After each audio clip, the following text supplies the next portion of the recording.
Welcome to Forged at the Table. My name is Charles. I'll be your Dungeon Master today for a very special Session 0 as we launched the very first of our many probably campaigns. We know we have at least two. There's going to be possibly a third campaign set in Kobold Press's wonderful setting of Midgard.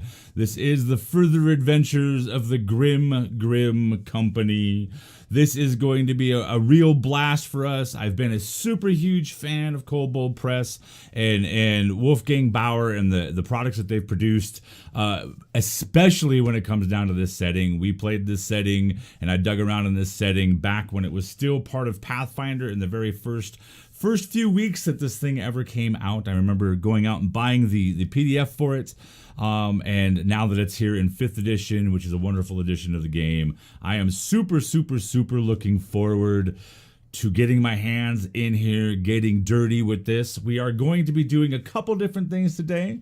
Before I send it around the horn to the players, though, I got a couple of announcements. First off, I would like to say thank you to the wonderful folks over there at Kobold Press.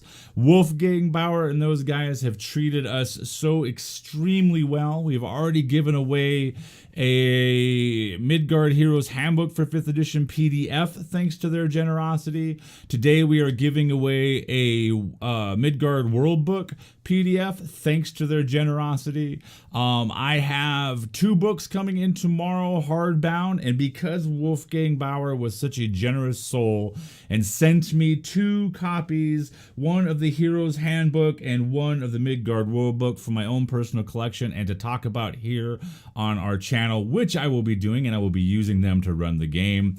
I also went out and bought a pair of those. So today we're also going to be giving away a brand spanking new Midgard Heroes Handbook hardbound in 5th edition.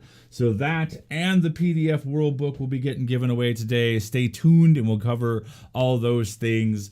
You will notice also on our overlay here, our wonderful overlay, that we have a blank square. We are looking for a 6th player that would like to join us in our adventures throughout Midgard. All you have to do to get involved in a game such as this on our channel here at Forge the Table is you just need to drop a follow on our channel here and get a hold of us over on our Discord channel, and we'll do everything we can to get you into a game. This game is going to be 5:30 p.m. Eastern Time every Sunday afternoon, and that is going to be with a 5 p.m. Eastern Time call time. So if you want to get involved in that, you want to jump in on this game here for every Sunday and have a blast and have some fun, adventure in Midgard and be a part of this awesome community, just drop a follow on us here, get a hold of us on Discord, and we'll see what we can do about getting you going on that. Let's see. Yes, as people are wondering, probably, this is obviously not Adventure Weekly. That cursed campaign has been laid to rest. We went through like 9 players and we missed more sessions than we made. So we're going to start fresh with this and see if we can shake the curse of that. As I stated before, this is Forge the Table.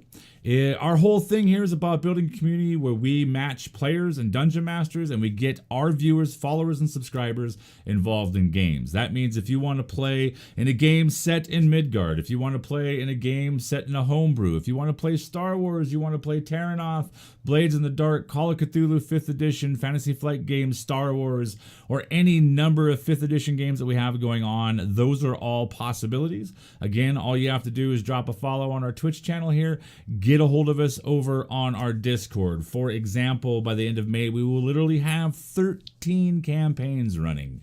Those aren't one-shots. Those are 13 full-blown campaigns with something like 62 followers and subscribers filling spots on the channel. That is absolutely insane. We also have 2 art contests going on right now. If you happen to be an artist, we have a contest going on we're looking for a tier 3 $25 a month subscription tier emote. So that comes, if your emote's selected, we will give you a $50 gift certificate to miniaturemarket.com. And then we also have a contest going on right now for a new logo. That would be the winner for that one gets the $50 gift certificate to Miniature Market. They get a $50 gift certificate to ruinc.com, which is the website of the wonderful Miss Devon Rue. And you would also be getting a free shirt and a couple other little things that I'm not going to talk about right now. So the other thing is please stick around after this. Like I said, we're about building a community of like-minded geeks, nerds, and tabletop role players. And one of the things we do at the end of all of our shows is we go out and we pick a different channel that happens to be streaming similar content to what we are streaming that day. And we go ahead and raid them to spread the love and expose other channels to our viewers and our viewers to other channels. I don't know if that's good in either way, but we do it anyways. So without further ado, let me go ahead and send it around the horn to my players, and then I will tell everybody kind of what we're going to be doing, how we're going to be doing it, and why we're going to be doing it. And then we'll get to doing this session 0 where these guys are going to create characters, create a party, and discuss exactly what's going on. So we're going to go ahead and start with an angry dwarf king. Tell everybody out there a little bit about yourself and that sort of thing, and then we'll move on down the line. Hello, everyone. I am an angry dwarf king, aka RJ, aka Dwarf King. Your choice. I've been playing tabletops for 9 years. I enjoy mainly playing the comical type people or the ones up in your face type. Other than that, I try to fill the roles that are necessary for the group, and I'll pass it on to whoever's next after that. Buffy Girl. Hi. I go by Buffy Girl or Jeannie, whichever one. Been married to the DM for about 20 years. He's actually the one who got me into gaming. Have played several different kinds of games and have enjoyed almost all of them. So looking forward to playing this Midgard campaign that looks like it's got some very interesting possibilities. Pyro Druid. Hey, I'm Connor. I've been playing tabletop role-playing games for 8 years now. I was actually introduced by my good friend Matt, who's playing with us now, back when we were in college together at the UW. And I've been playing with Buffy Girl and Forged for the last 6 years. Matt. Hi, I'm Matt, or Irragno, which is Italian, so don't worry about pronouncing it. I've been playing for, since I was too young to read the book, and my brother told me what I was going to play out on the driveway. I've been a part of a couple of other campaigns on this channel. Hopefully this one is going to be fantastic. I'm looking forward to it. I generally play different characters, from fighters to rogues to wizards, and just generally have a great time. I'm excited to be here. Thanks for having me. And Jens. Hi, everybody. Yes, I'm Jens. I've been on a couple things on this channel. I still consider myself relatively new to this RPG kind of game style. I do a lot of written RPG stuff, though, play-by-post stuff in different forums. And I'm very looking forward to a new setting, a different setting, because this will be very different for me.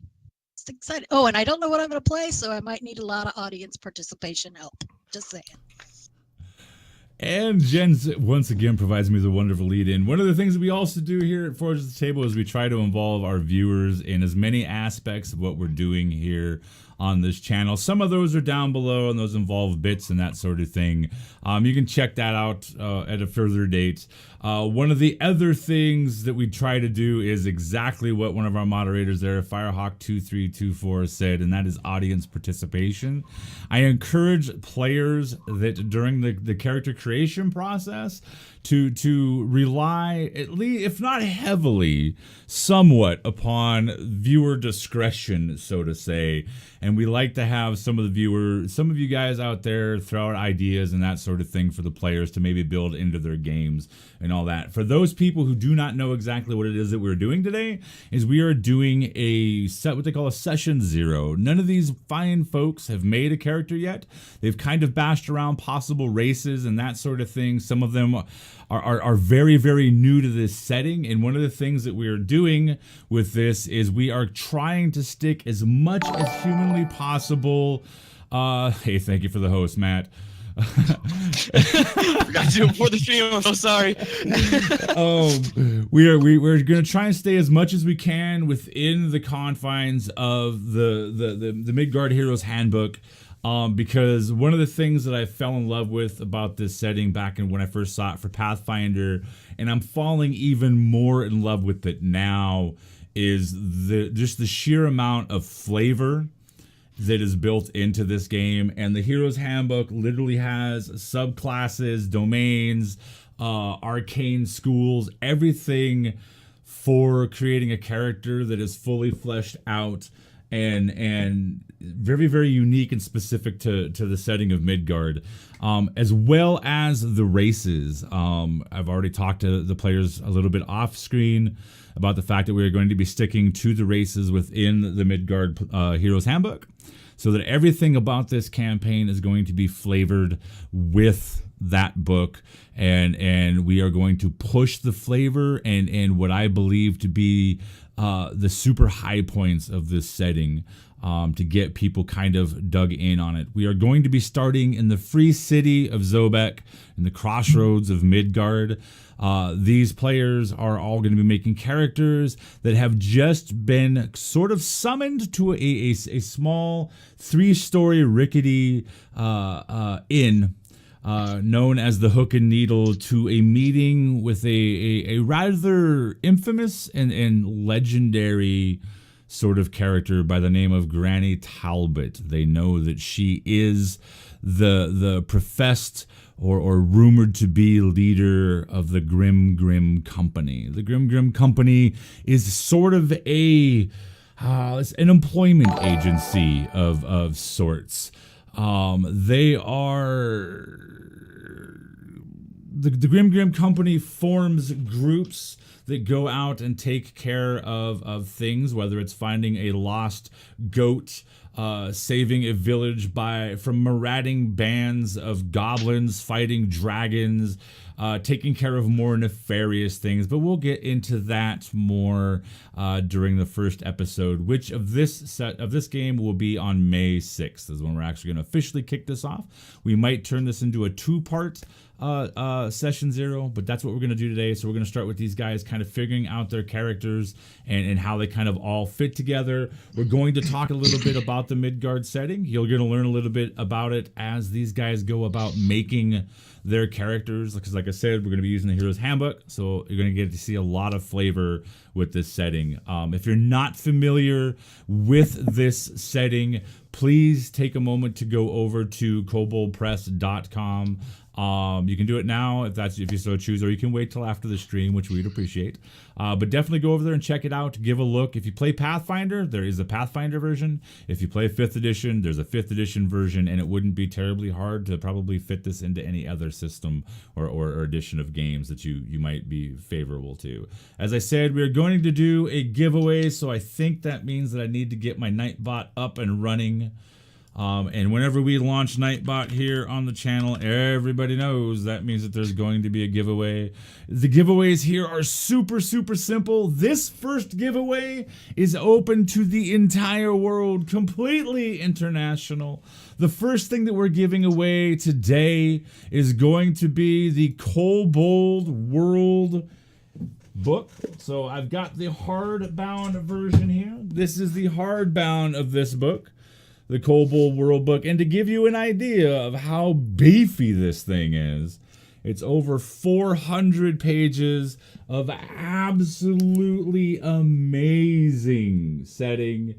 You will get a code sent to you. What will end up happening if you manage to win this, you're going to go ahead and send me over on our Discord. You're going to send me your email address. I will send that email address off over to Wolfgang Bauer from Kobold Press, and he will send you a code that will allow you to go over and be able to download the PDF version of the 5th edition hero or world book for Midgard. Later on, after our first break, we'll set up the giveaway for an actual hardbound 5th edition Midgard Heroes Handbook. So in order to be eligible for this, you need to be 13 years or older, and all you have to do is enter this word one time into the chat anytime during roughly the next hour to an hour and a half, and you will be automatically entered. Good luck to everybody. Go ahead and enter that word and get yourself a chance to win the Midgard World Book PDF from those fine folks over at Kobold Press and the wonderful Mr. Wolfgang Bauer. So yeah, guys, so I'm going to turn this kind of over to you because this is going to be more or less your guys' show. I'm here to answer questions and all that. If you just do me a favor like we talked about offline, go ahead and kind of keep the chat going, talk amongst each other, don't keep your heads down and disappear and that sort of thing. And if you got questions, let me know. I think you've all managed to acquire the PDFs of the settings. So go ahead. Let's go for it. Awesome.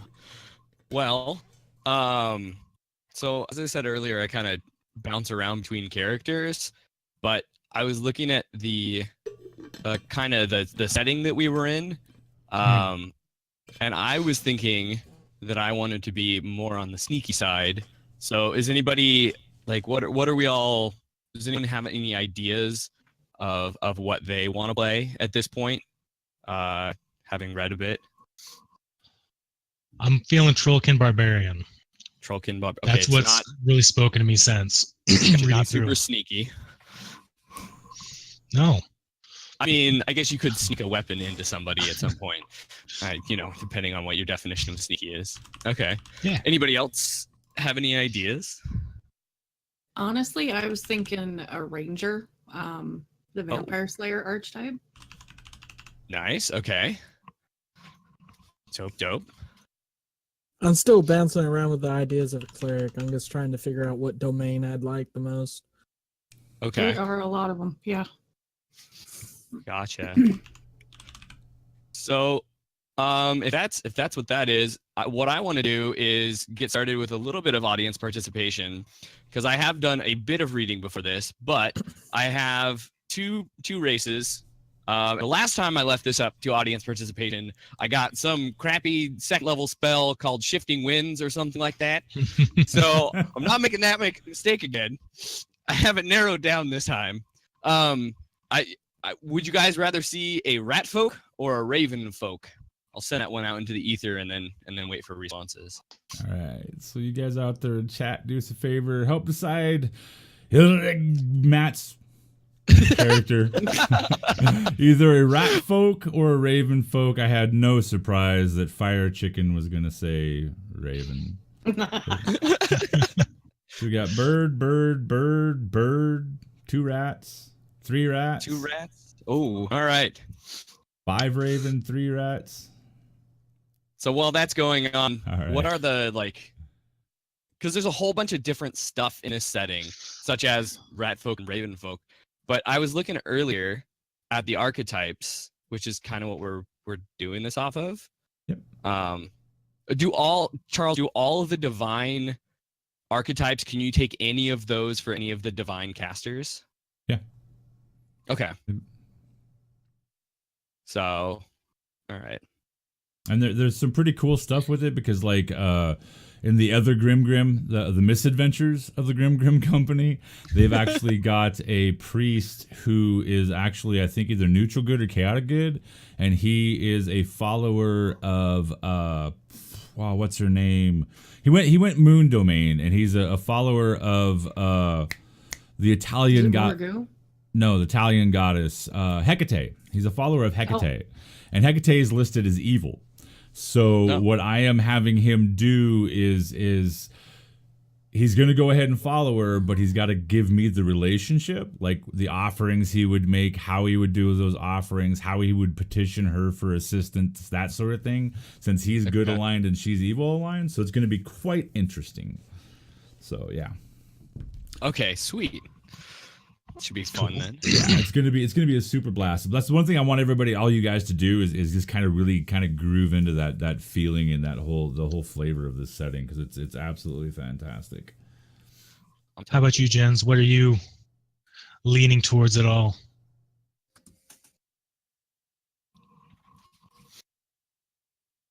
Jens, you're muted. You're muted, Jens. Oh, Jens, your beautiful voice. Sorry. God, I turned it off to get some water. I was talking all that time. Oh no.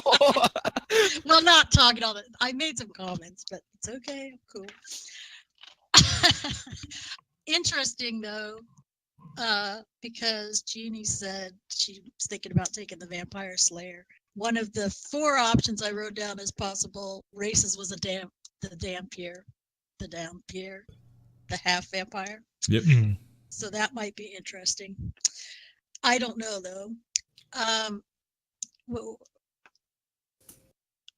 I was looking at maybe a wizard, but I don't know.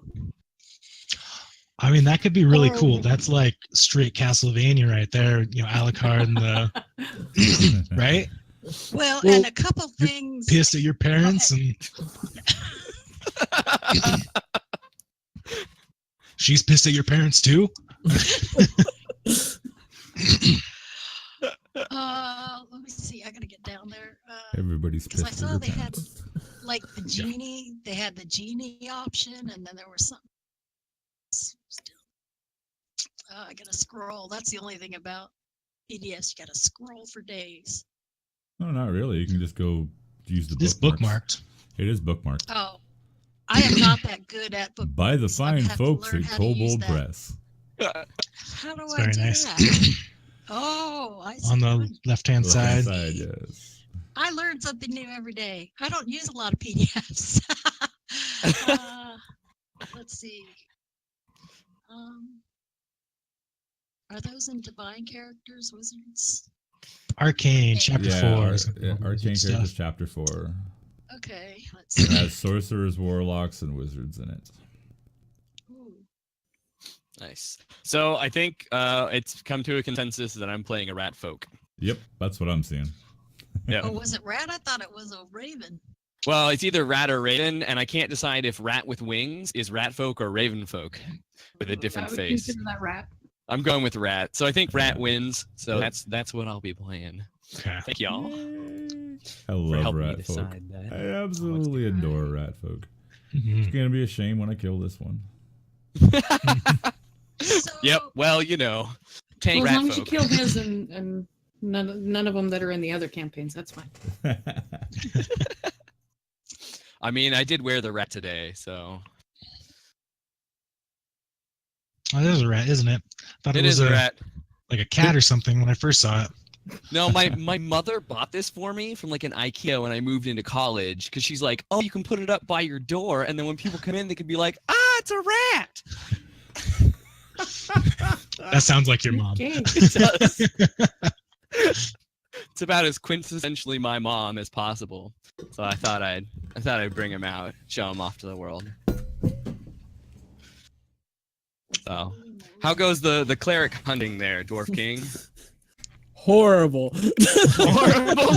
What have you been looking at? Let me scroll down so I can help out. Well, the one I keep bouncing to is the dragon domain.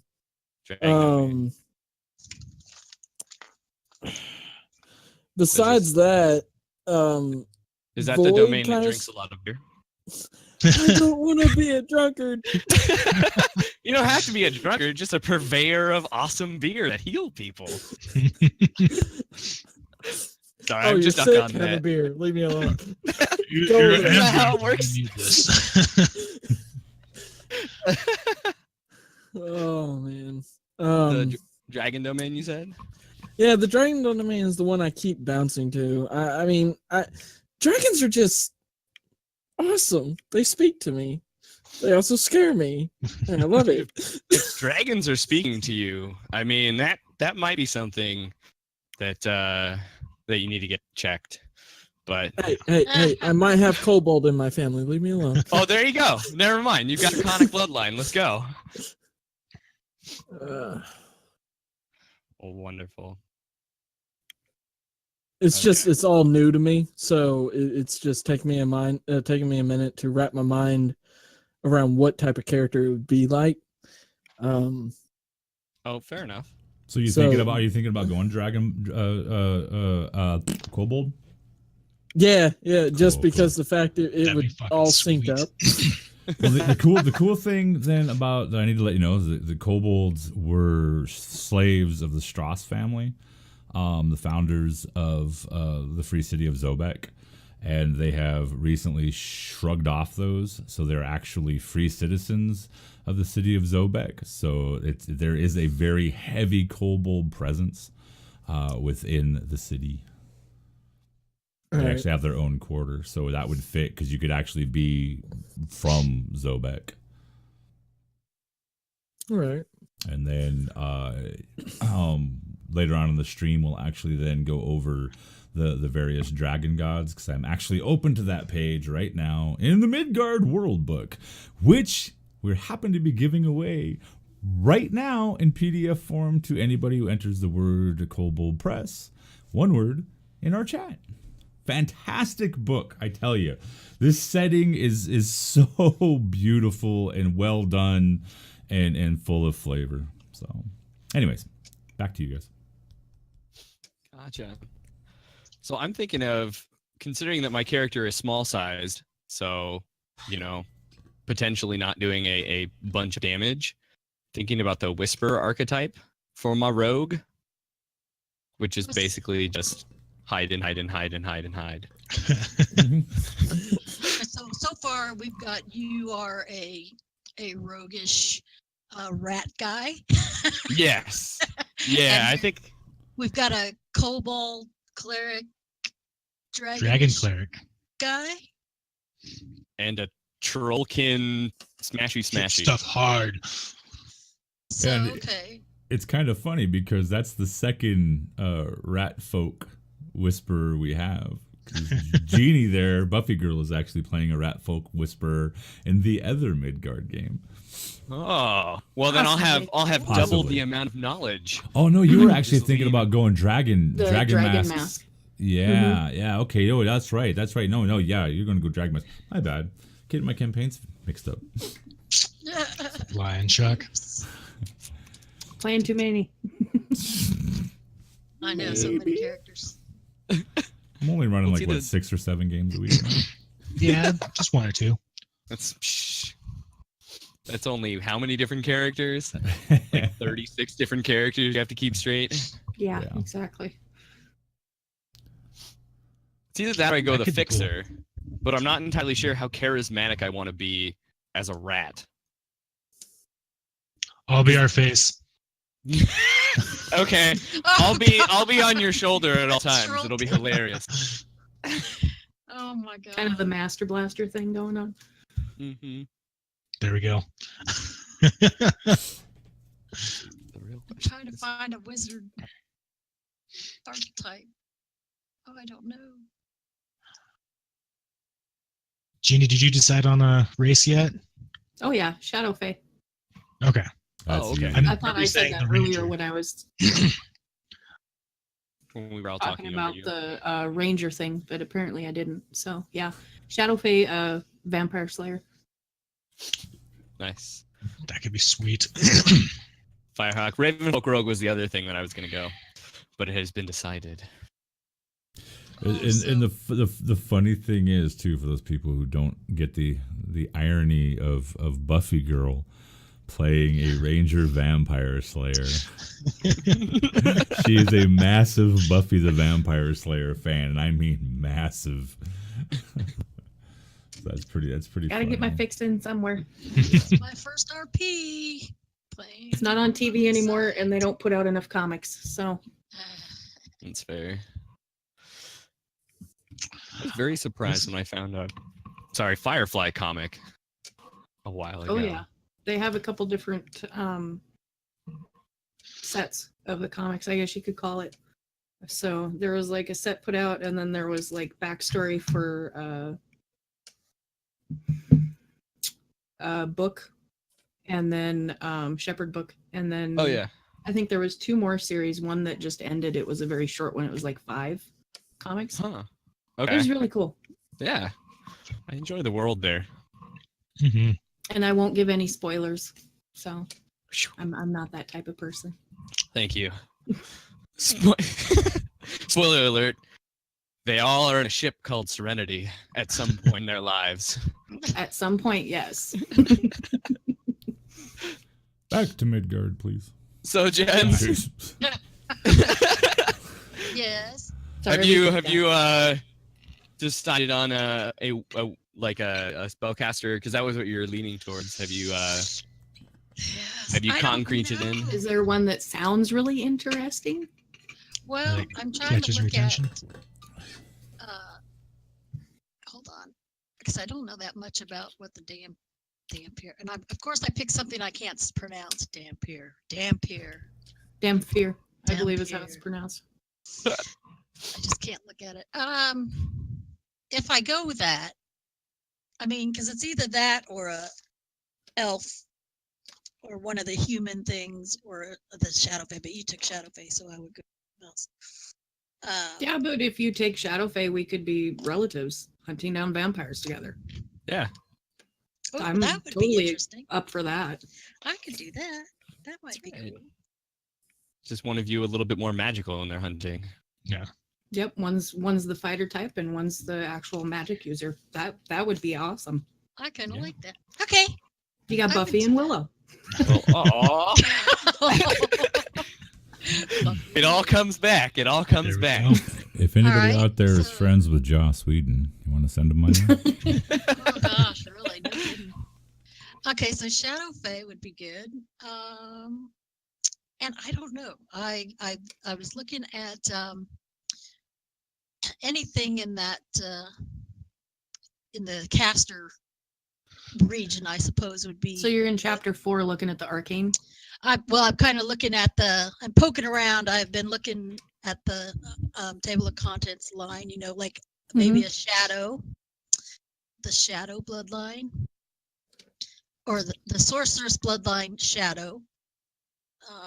And this is purely just coming from the contents. So I don't have any idea what any of them do. So if anybody out there knows more in depth what these things do, and that might fit well with my Shadowfae magic user, pipe it up in the chat because I will definitely look.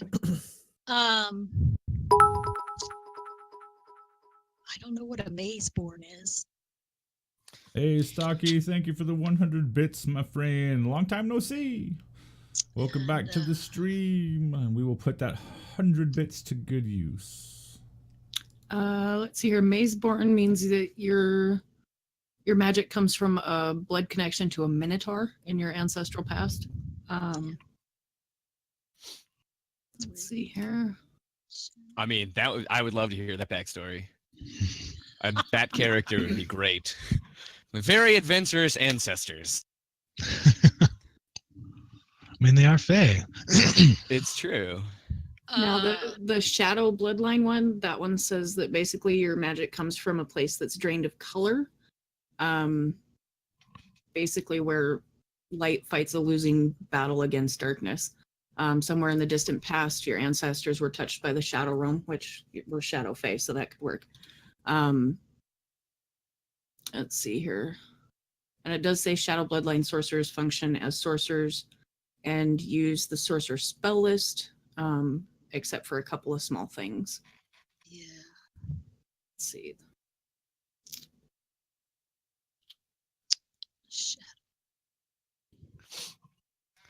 Let's Okay. see. Could Well, be good. I'm just So you- writing down all my stuff. Are you leaning more towards sorcerer then, Jens, or are you still thinking wizard? I could do sorcerer or wizard. I'm just trying to find something that sounds really cool. Could be an elven high magic wizard. I guess as a Shadowfae, right? They Well, would Shadowfae qualify. have relations to the elves, so it wouldn't be unheard of, I guess. Well, this one Um, says that only elves and their shadow fae relatives. Okay, it's only practiced by elves and shadow fae relatives. So I Perfect. could do that. That would be interesting. I don't know. Be fun. Thoughts, ideas. There's Well, definitely. Go ahead. Here's the thing, Jens. You're gonna be playing this character, so it's gonna be cool no matter what. Thank you. So like whatever you decide, I think it's gonna be great. And as Charles said beforehand, even if it doesn't say specifically that Shadow Fae are in that, you can find some way to link yourself to it, which I don't know. You I can think also that do what Matt did and put 2 of them into the chat or up to the chat and see which ones they'd like to see. Yeah. more And on are we starting at level 1? Yes, we are. Okay. Okay. So no like multi-classing at the moment. No. Dang. Okay. Let's see. Well, yeah. Hey, let's throw it up to the chat then. So Which what are 2 the- do you what are want the to throw out there? choices? Let's go with either the sorceress bloodline shadow, or the wizard school of elven high magic. All right, ladies and gentlemen out there in chat, we're calling on you guys once again for some viewer Come on! participation. We need to know if Jen's Shadow Fae magic user is going to be of a sorceress bloodline shadow, which means that her magic comes from a place drained of color, where light fights a losing battle against the relentless encroachment of darkness. In the distant past, your ancestors were touched by the shadow realm, and this contact left its mark on your family bloodline. Or she's looking at the wizard school of elven high magic. Elven high magic is very powerful and extremely rare. With high magic and sufficient time, an elven wizard can accomplish just about anything. It is closely guarded secret, practiced only by the elves and the Shadowfell relatives. Non-elves are never taught the ways of this school. So we go in sorceress. Or are we going to go elven high magic? We'll leave that up to you guys. We'll give you guys a couple minutes to kind of decide which ones you guys want to see in play. Dope. But yeah, it's looking like Shadow's going to... Shadow's jumped out to a So far, 3-0. Shadow is. Yeah. Yep, that's 3. Yeah. So yeah, again, what we try to do here at... there's 4. 5. Wow. So what we try to do here... I think you should go with the other one. Yeah. There's 6. What we try to do here at Forge the Table is we try to involve our viewers, our audience in participation when it comes down to creating the characters and to creating things that happened. I will be doing a couple of special DM designs for these campaigns, just to kind of involve our audience and our viewers in the creation of some of the things that these players in both this game and in the misadventures of the Grim Company and what they will see. The difference between these two is I have opened up all the races in the Midgard Heroes Handbook for these guys. Those in the other one are going with the more monstrous races. So that one's going to have a bear folk, trollkin, a ratkin, raven folk, but they're all basically going to be of a more monstrous races, where these ones can play anything that they want to out of the Hero's Handbook. So it looks like we're gonna let it go for another minute or 2, but it's looking an awful lot like that people want to see the Shadow Sorceress coming out here. That's kind of what it's looking like. I like that. I like the shadowy thing. That could be fun. Yeah, that could be. And from a DM standpoint, either one of them is cool. I can weave some pretty sweet stuff in with either one of those. And I mean, not being familiar with it, it just sounds cool. Well, the cool thing about what we're doing here is the fact that we are going to be doing, I'm going to be doing 2 different campaigns at this point, possibly a third one. Set in Midgard, and there's a lot of people out there that aren't necessarily very, very familiar with Midgard and Kobold Press. So this is kind of our way of my way of bringing them out. How's it going, Baron Marty? Yeah, it's our way of bringing out the Midgard setting, which I fell in love with, and putting it out there. So everybody's going to kind of learn a little bit about Midgard. All right, so where are we at this point in time? I think we've Um, all chosen our class and races. Yeah. Yeah, I think so. And Angry Dwarf, you final on the Kobold Dragon Cleric? I believe so, but anytime I look down, I think I only can find one deity that does There are the a- dragon demo. Like I said, we're going to talk about that later on. There's several. My I actually apologies. have the world book here, and there are a lot of them. There's an entire section in the Divine chapter that is dragon gods. All right, yeah, There we I'm go. settled. Let's see. There's one. Let's see, 1, 2, 3, 4 major ones. So yeah, there's plenty. Oh. Okay. I was just looking at the weapons that we could use, and I realized that I'm a small character, but I will get like sneak attack and stuff like that. And then I just pop down on the blowgun, and the first thing off the bat says, "A blowgun has no specific maneuvers to use in combat." Perfect. Well, But a those are just character for, with a poisoner's kit can spend a short rest creating one of the following simple poisons, applying a poison to the blow dart, which seems like a lot of fun to scamper around and just like Oh, wow. at people. Maybe we'll do that. As a that could be mysterious fun. plague breaks out, and What I didn't do it wasn't me. Just because I'm a rat folk? Come on now. and that's racist, Charles. speciest. Specious, I'm a also bear. true. Speciest. And the other thing that I did, I'm hoping everybody saw it. I did post up again, like I said, I posted up that 100 questions PNG Yeah. into the chat like too. that. So we'll have a play around possibly with some of that sort of stuff also during Where this. is that at? I didn't see during the shoot. that. That's Oh my in God. the Discord channel for the game. Oh, okay. Yeah. Yeah. Yep, I got it. Romance. Yeah, and Downloaded folks, on- the Hero's Handbook, or not the Hero, the Hardbound Midgard World Book that Firehawk's talking about, that is actually the PDF. The way that that's going to work is if you win it, you will send me in a private message over on our Discord. You'll send me your email address. I will forward your email address on to Wolfgang Bauer, and Wolfgang will contact you with a code to go download your very own copy. Very cool. Nice. Let's see how many people are going for that right now. There's only 5 people that are going for that right now. Can I go for that? Wow, No. Okay. I need to go turn the That's heat all right, off. Fire. I'll be right back. Get turn on Fair heat. enough. Yeah, it's actually getting chilly in the living room, so I'm Alright. gonna crank up the heat a little bit. Oh, okay. Yeah. So, Can't Alright. be chilly. Connor, have you looked at weapons yet for your troll bound smashy smash? Thinking great sword. Great sword. Well, Yeah. that's a pretty great weapon to use.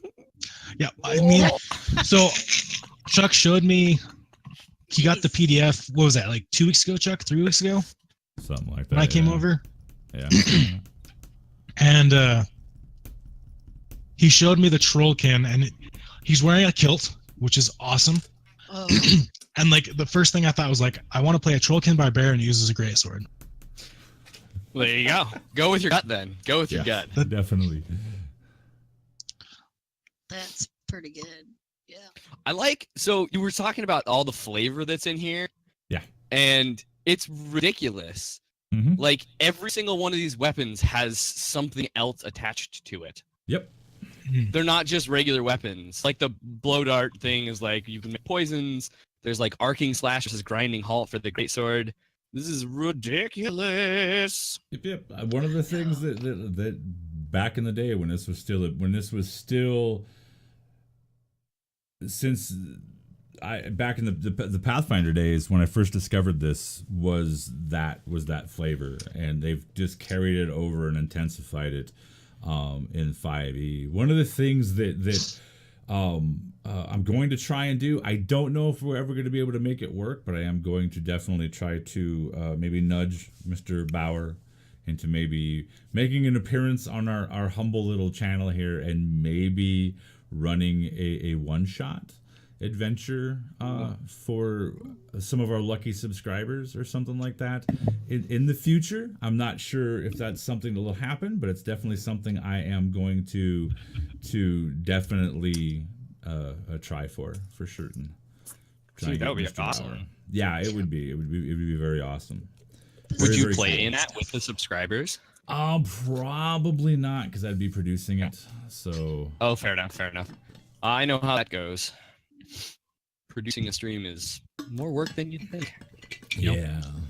Unless you've done it, in which case it's exactly the amount of work that you think. Oh, looky there. DM Shane is auto-hosting us with 3 viewers. Thank you, Nice. Shane.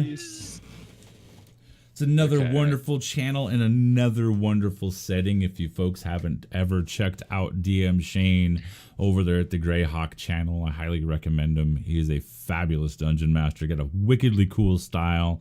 Plays with some really great players as we do here, and puts on a hell of a game. All of his stuff is based in the first setting, the first world, Greyhawk. But yeah, I got some things in mind. You know, I'm trying to come up with some things that would be kind of be cool for people. And one of the things is that since we're gonna kind of be pushing Midgard out there to the forefront a little bit, maybe we can come together and convince the good Mr. Wolfgang Bauer to maybe sneak over here one of these days and put on a show and run a game for some of our viewers, which I think would be super awesome, super cool. Sweet. Yeah, definitely. We are not, I would like to say, we are not an official Kobold press stream. This is not official. Wolfgang has been kind enough to allow me to use some of the images from the books and to use the Midgard logo. So we're going to kind of move forward from this point, and if things work out, we'll see what the future brings. Be really cool. So Nice. All All right. So everybody's got their idea solidified. I think so. Okay, so Well, should we as far as get the class, crunchy bits out of the way real fast so then we can work on All the extra fun like the crunchy bits? backstories, how we know each other? Yes. I like that idea. Sounds I'm down like a with plan. it. 3d6 drop the lowest, Chuck? oh, yes, Or 46 3d6 drop the lowest. That's God, wow. Connor, You're Yeah. trying to hamstring us. jeez. 46 drop the lowest, place them wherever you want. oh my god. And then over here, it's like, Force the Table, like, kills off his characters pretty often. You know what we should do? Have everyone start with below 10 on all of this. No! I'm just kidding. It's 4d6 drop the list, right? Yeah. Yep, okay. 46 That's drop what you the just lowest. said. Okay. All right. Which of my lucky dice do I use? Okay. Let's see. I just need a notepad And down we there. are using, for everybody out there, we're using the Forum Fillable 5e Midgard character sheet, which kind of continues some of that flavor. Crap. Oh, where's my pen? Where'd I put my pen? So, my character's not going to be able to lift anything, just so you guys are aware. You'll be able to lift your blowgun and that's it? I have a -2 already just from being a rat folk, my strength, and I just rolled an 8. So, that's going in strength. Wow. Whoa.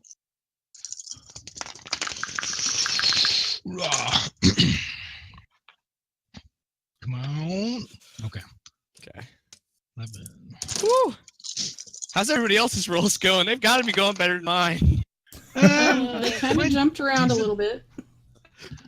Don't have high hopes. I got one really good roll. It was Nice. 3 6s and a 1, so I dropped the 1 and I have 118. Dope. Everything I got else is a little bit 17. lower. Yahtzee. Or almost Yahtzee. Hey, Charles, have you ever done a Yahtzee? Like, if someone rolls all 4 6s, they get a 20 instead of an 18? Or do you No. stick with the... Nope. Because that was something my last DM, well, the one that I started with in college was like, if you roll all 4 6s, I'll just give you a 20. That's your... Wow. For rolling a Yahtzee, you get that. No. Let's see. All right. Okay. I have to look. So we kind of got to look at both the regular player's handbook and this to like set up Yeah. my stats, right? Okay. Yeah, for the most part, what will eventually end up happening is we'll be rolling pretty much all the way out of just the hero's handbook, for most of it. But like for like say the rogue, that doesn't kick in till third, and things like that. You don't pick domain. I think it is till second. So there's little bits and pieces that'll fall in afterwards. So shadow trait. Okay. I think this is how your rolls are supposed to come out, but I generally have better luck with dice, and so I usually have more than one good score. So this is a new experience for me.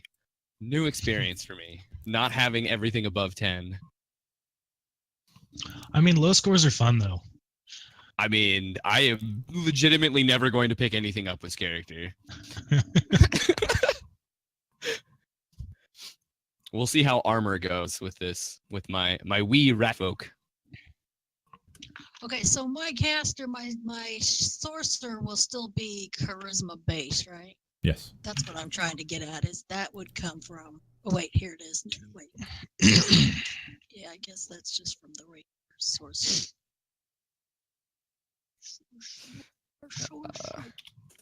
Okay. Ooh, not that. All right. How's everybody else? How your rolls? You feeling good about them? Not I bad. I was I hoping had- to have two high ones so I could have a massive Yeah. con and massive strength, but Well, you know. Well, I'll say this much. If anybody out there, if any of our wonderful viewing audience would like to have a little bit of influence on what's going on right now with these guys, if there's a particular player you're kind of leaning towards, or a class or a race they've picked, and you want to see them get a little bit further ahead in life, for a measly 500 bits, you can give a D4 roll to any one player one time, and they can roll that D4 and add that many points straight up to their stats. Whoa. that'd be sweet. There I you would go. love you forever. You now have the ability for 500 bits to have a little bit of influence on how these guys are building out their characters. That could be 500 bits to get one of them 4 points to disperse, or it could be 500 points to get them 1 point to disperse. Oof. Well, to answer Rainey's question, I'm pretty decent. I'm just trying to figure out where I want to put all my points. It's been a while since I played a cleric. Intelligence. So could I use this as a point to get everybody's advice on that too? Get people involved, Sure. figure out where I need to put my points. All right. Help him out, people. So I ended up rolling a 12, a 10, a 15, 11, and 2 14s. So Wow, if any of y'all got a good idea how you'd put that into a cleric, let me know.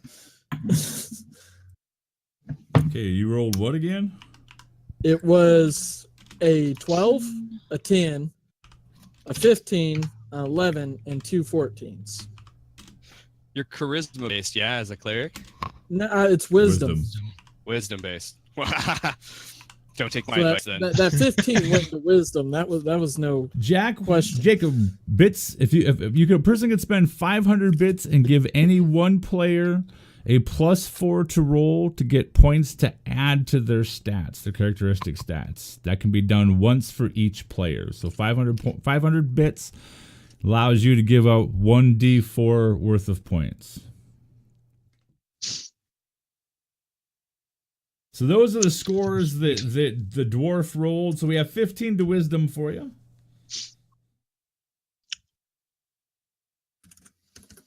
Like, Have you looked at what your racial abilities are? Yeah, because some I of them guess- give pluses. I get a plus to dexterity and I get a +2 intelligence. So +2 to dex and a +1 to intelligence. Okay.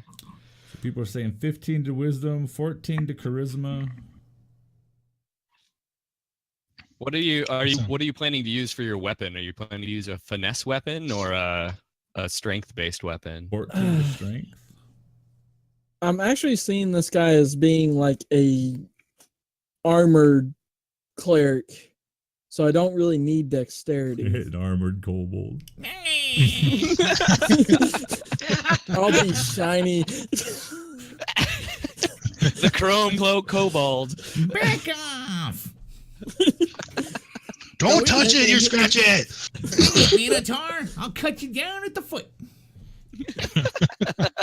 I'll take out your shin with my mace. It's your money or your kneecaps. 15 to wisdom, 14 to charisma, 14 to strength. Sounds about right. Yeah. And then kind of, Yeah, more or less. I guess probably Maybe 12 to constitution, yeah? Get a couple more hit points. Yeah, Jacob says put something high on con. Clerics use it a lot. Manana. Manana. Oh boy, okay.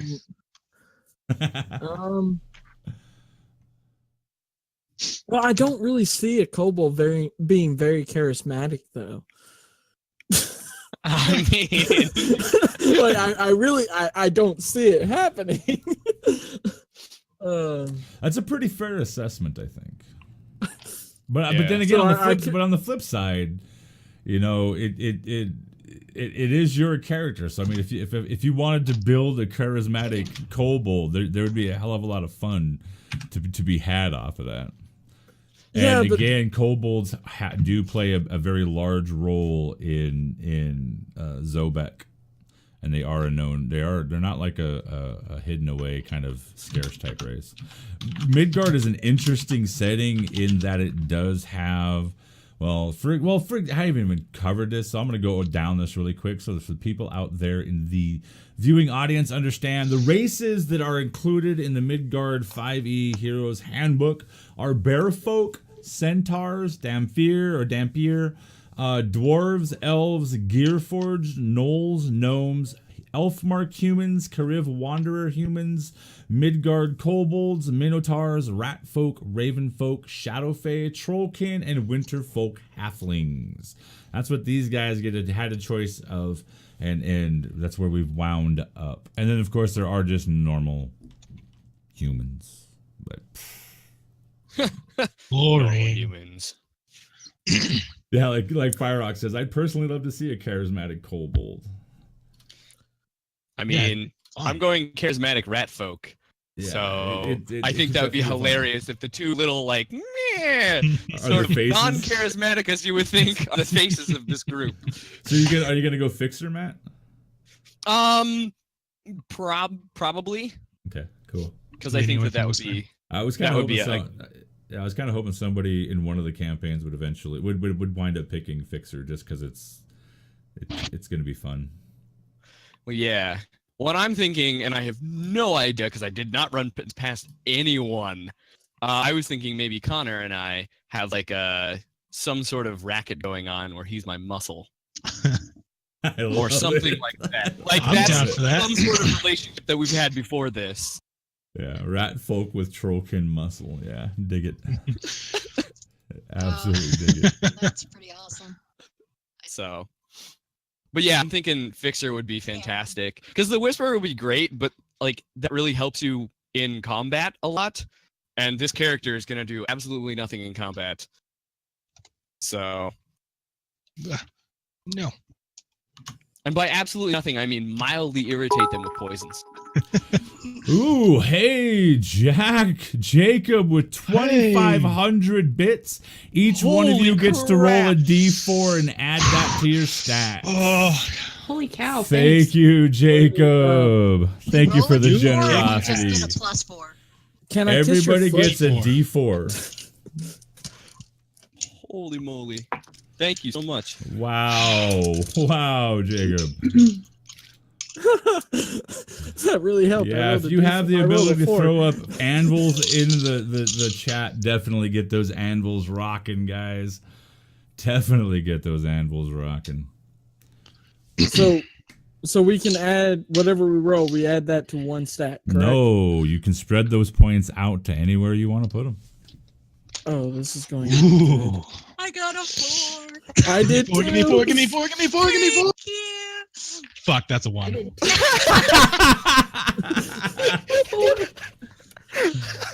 Oh, course, it's man. Connor. Yeah, the curse of Chasmic has not left me. I just want to say that I did not lie about any of my points. Now that everything's set, this does not look right.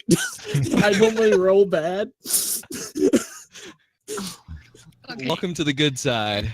Jeez. I think you got all of my rolls for this one. Because I usually roll well. Well, I thank you, sir. Mediocre. Glad to share. Glad to share. So, I think I'm going to add that extra 4. Actually, I'm going to add 1 to wisdom to give me a 16 wisdom. And then I'll add the other 3 to constitution to bring it up to a 15. So, that works. I'm trying to see what I have to match. Wonderful. I also rolled a 4, so I now have 20 dexterity, 18 charisma, and 12 wisdom. Screw all of you?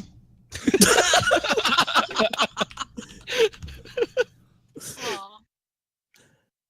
Just so y'all know, I'm like my dex is the 10, so I'm just gonna be clunking around wherever we go. There we go. Little cobalt with a big shield and a mace probably, and just clink, clink, clink, clink, clink, clink. So don't bring him with you, Matt, when you go sneaking places. I'll do Oh, my he won't best. be there. We're the face, Oh. remember? We're gonna be right side by side. I feel like you're the public face, and I'm totally not the public face. Just think about it. I walk with you. The people were trying to sneak into their house, opens up the door and goes, "What do you want?" I start talking about the divine dragon lord and how they can help me. Yeah. And I start stealing. Hey, hold on. Where's that fixer archetype?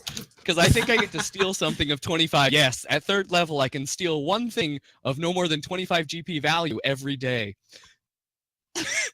Wow. Okay. This is perfect. There we go. Sorry, once per week. My bad. We'll make what are those religious visits to people once a week.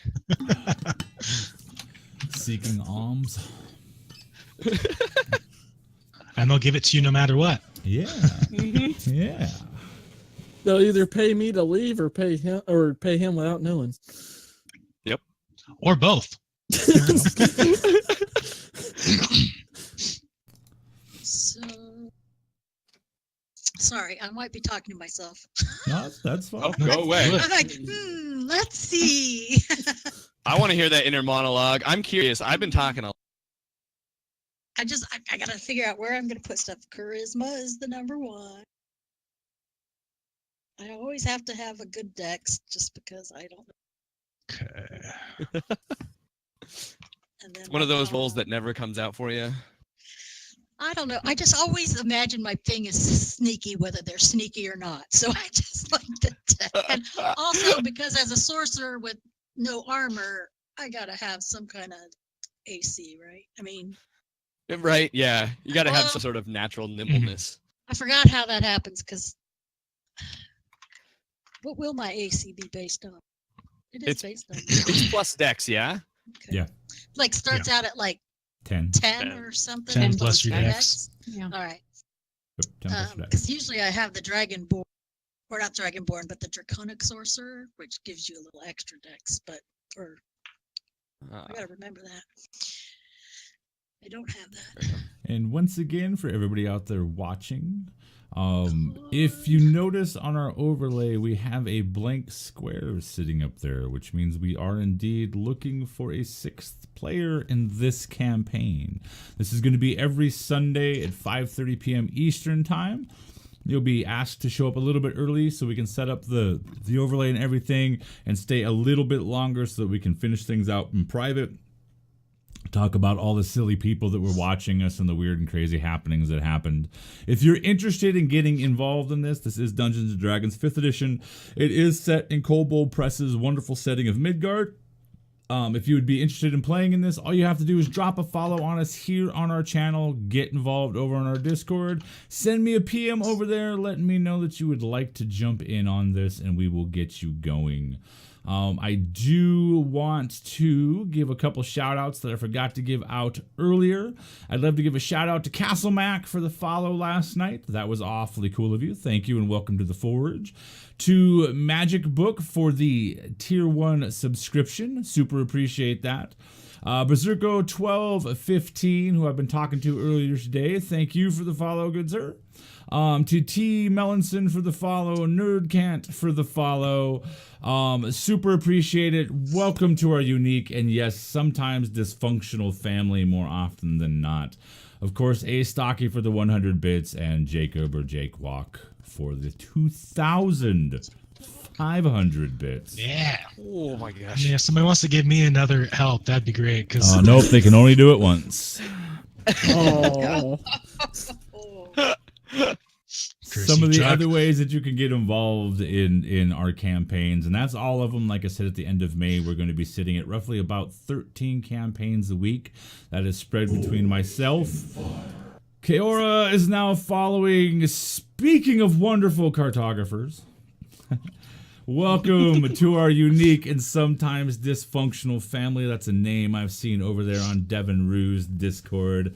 Welcome over here. Super dig it. That is also another Twitch streamer there.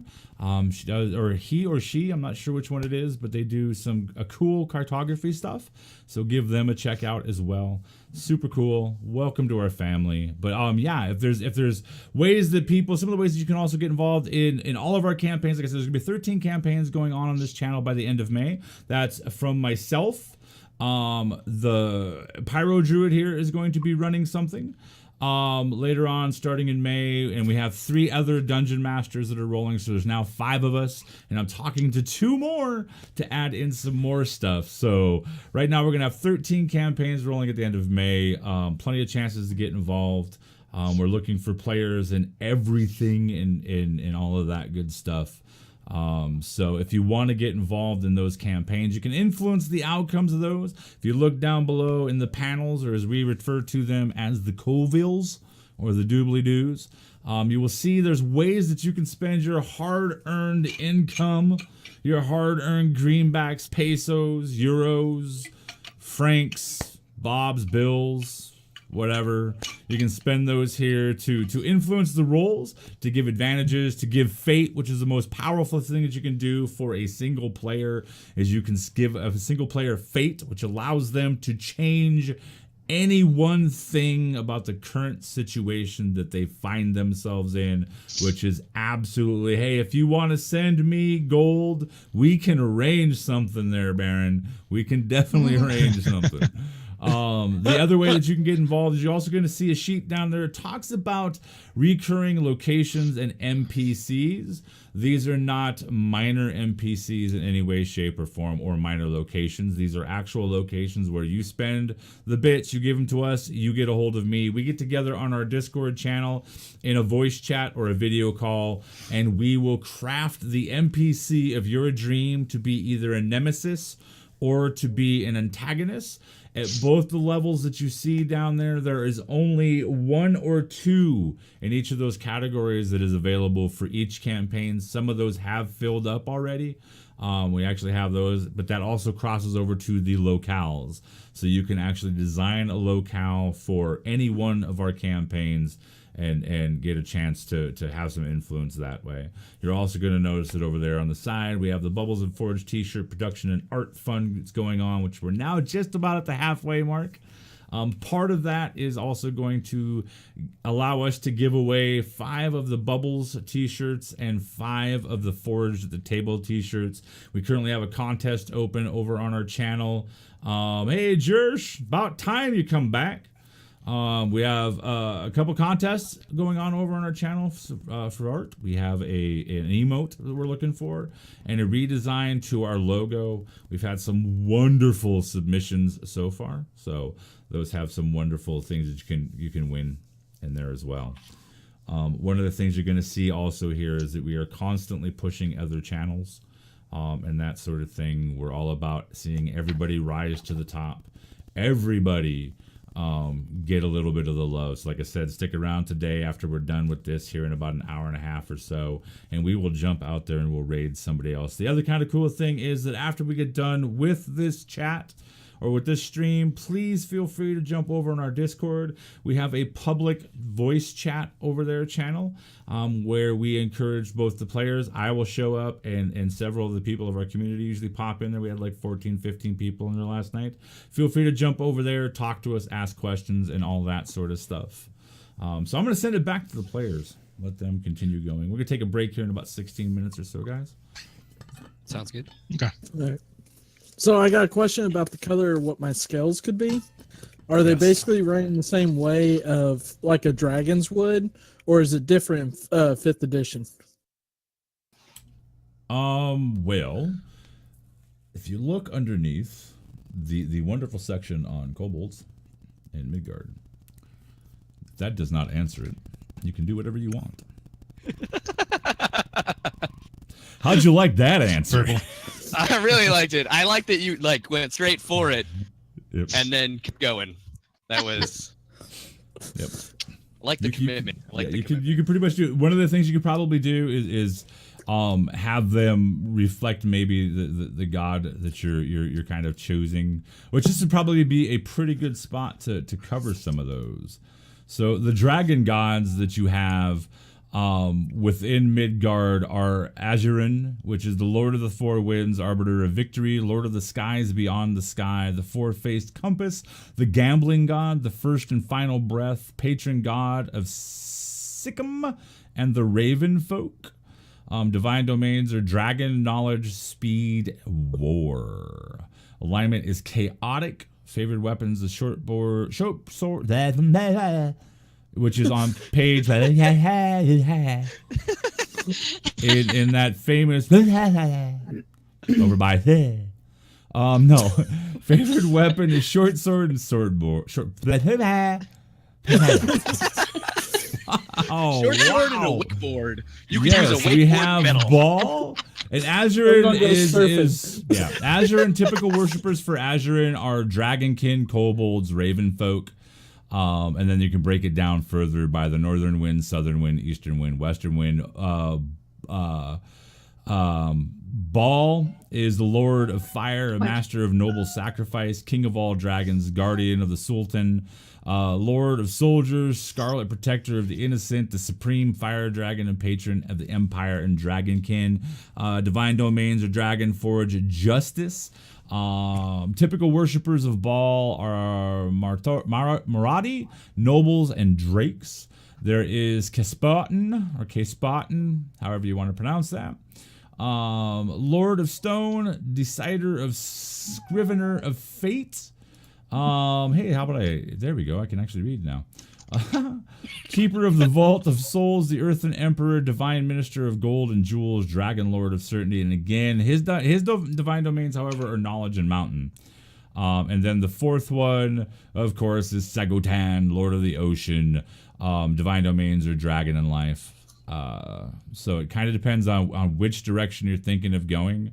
Azurin and Baal would definitely be there. Sagotan kind of wouldn't really kind of fit because we're in a kind of a landlocked city, and Kespotin is miners, builders, scholars, and soldiers.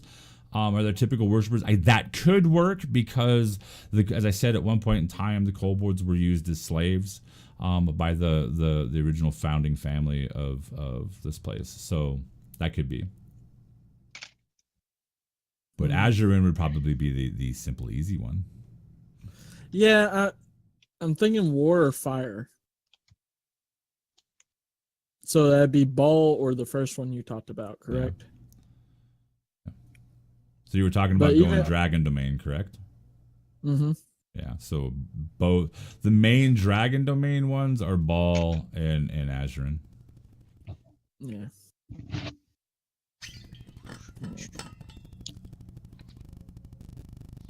Okay. So we're still taking backgrounds from 5e, yeah? No, there's Or did I backgrounds miss in those? there's backgrounds in the There's Hero's Handbook. backgrounds. Oh God, I didn't That's what get that I'm doing far. right now. Yeah, they're way towards the bottom. Shame on you. I'm going to go into a corner now. Okay. Good. Wonderful. Yeah, there is so much unbelievable stuff in this. There's feats unique to it. There's backgrounds unique to it. The magic is unique to it. Spellcasting rules are different. There's ley lines of geomancy, ring magic, rune magic. It is amazing stuff. Okay. Wow, all of these have names that I can't pronounce. That's wonderful. Yeah. That's why I come here. Yeah. I guess it's payback for my name that no one can pronounce. Oh, Yeah. It's not hard to pronounce. real name, boy. Il Mato is easy to pronounce. Il Macho? Il That works for Mato. me. Where'd my paper go? So yeah, if anybody, I, yeah, go ahead. oh, I was going to say, I just for clarification, I don't really care if anyone pronounces my name, whatever they want to. In high school, I was called Billy Sue for an entire year because I told the teacher she could call me whatever she wanted. Oh my god. So Wow, I need to get her in a game.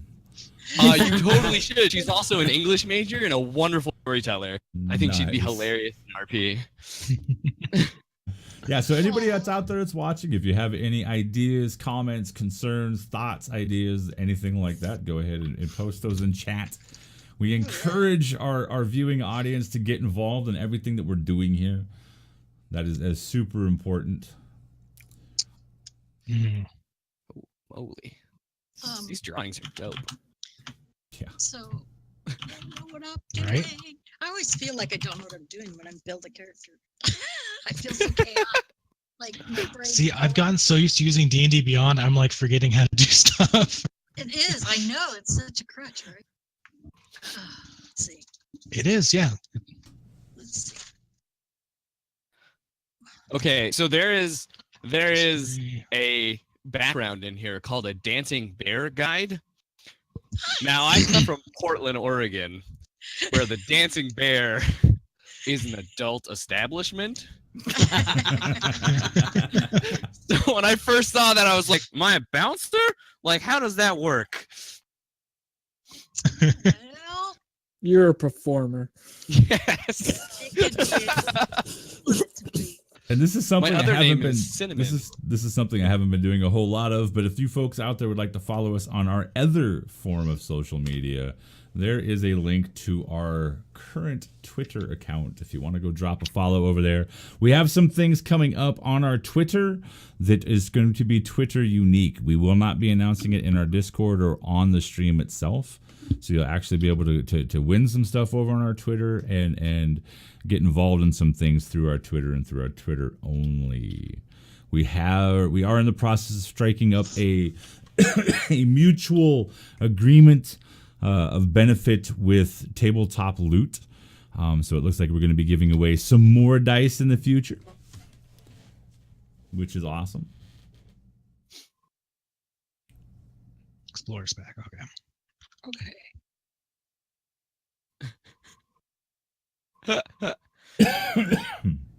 The reason why I left PDX is because they changed the carpet in the PDX airport. If anybody is from Portland, that's a thing. And if you're not from Portland, then you have no idea what I'm talking about. The Portland airport has a very specific carpet design that when Instagram and Twitter started being a thing, everyone would just take a picture of the carpet every time they were in the airport. And they changed it, and there was like legitimate public outcry when they changed it. Wow. That's crazy. So you can go check that, That out on sounds like like Instagram. But don't do it right now. Stay here so that we can get audience participation. Yes. Audience Yeah. participation. Yeah. And speaking of audience, if you don't understand what it How's is it- exactly that we're doing right now, because it seems like these guys that we're not actually role-playing a game. We are not actually role-playing a game. We are doing a session 0. If you're new to Dungeons & Dragons or tabletop role-playing games, what that means is that we're actually sitting here. These guys are creating characters for this very campaign, which will be starting on May 6th. Depending how far we get today, it might actually start a week early. Who knows? I like dropping like surprises, and we are looking for a person to fill this 6th 6th spot. So if you would like to jump in on this campaign, please drop a follow on us on our channel here if you haven't already. Go on over to our Discord, get a hold of me. I am also Forge the Table over there, and it's really, really simple. That's all you have to do is just be a follower, and we will put you in that 6th spot here, and we will have a finished out group of characters, and we will have a lot of fun. A lot of fun. Mm-hmm. And plus, if you're a follower, you should be over there anyways, because there's so much zaniness going on over there. It's absolutely nuts. So, Wow, these backgrounds are like, if I knew the lore, this would be much more impactful. Because there's some like Krakovan rebel. It's like, you're a loyal supporter of the king. Well, I don't know if I am though, because I don't know who that guy is. nah, you probably would not be. Fair enough. But it has deception and stealth as skill proficiencies. So what is everybody leaning towards for backgrounds? Have you guys looked yet, or? I'm looking at minor. Minor? Yeah. Minor would be good. I didn't get to that part. What does that do for you? What is minor background? I imagine it's something about the hills, but It I means could be he's way young. off. Minor, young, can't buy beer. Yeah, right? Yeah, you can't drink alcohol, buy cigarettes. The anti-air mage. Yes, sorry. I'm going to stand out there with a sign saying no beer. Oh, snap. If you're a viewer also and you're not familiar with my style of DMing, because I know that could be something that affects people, you can feel free to go into our video section up above and check out, well, I can highly recommend this very last episode that we did last night of the Long Road, episode 10. What's Love Got to Do with It? Will be a pretty good example of how I do my games and where we go. Heavily story driven, heavily narrative, and a whole lot of fun. Mm-hmm. Even if I do say so myself. So I think I'm going to be going the Dancing Bear Guide. Oh, saucy. Yeah.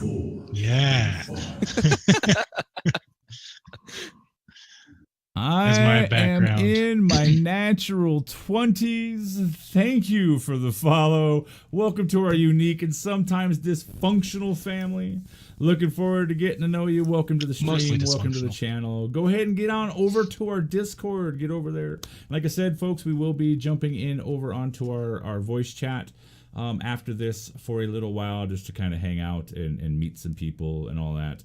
We are trying to definitely build a community. That's for sure. So,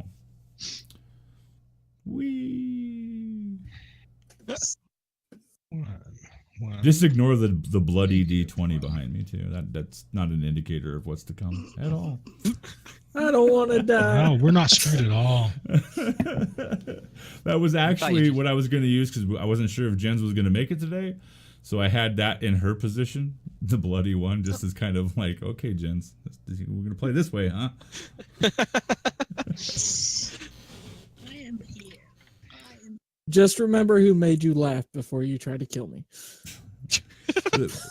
For those people out there who do not know, Trust me, that doesn't help. Jens was I think Jens was the first viewer to jump into a game. Yeah. Yep. Yeah. We had somebody fall Back out. when it was- We had somebody fall out of a game of all games. Wasn't it Adventure Weekly? Yeah, it was Adventure Yeah. Weekly. So Yeah. she stepped forward and filled that spot. So I'm not currently sure if the curse is because of an old character, or if it's because of Jens. We're gonna find out. Oh, thanks. It's not my fault. I vote Jen. Allegedly. Allegedly. Take all the blame. That's all right. So, okay. Another thing, I'm so used to character sheets auto-calculating. 10 is the flat 0 for modifier, right? Yes, Okay. 10 Yep. and 11. 10 and 11. So we're good. So yeah, a couple of those. All That right. means a 12 to 1. Woof. Yeah. 2, So has anybody else started looking at the backgrounds Holy, other I than am. Angry Dwarf looking at mine? I go. holy cow. Wha- We no longer What is that? have a spot in this game. It is Cool. filled. That's It awesome. is filled. Finally, this person has been trying to get into a game, but due to schedule problems, has not been able to get into one. We will most definitely sit down with you, Swarmzy, and we will get you. We will get you in on a game finally. Rock and roll. That is so cool. Excited. So very, very cool.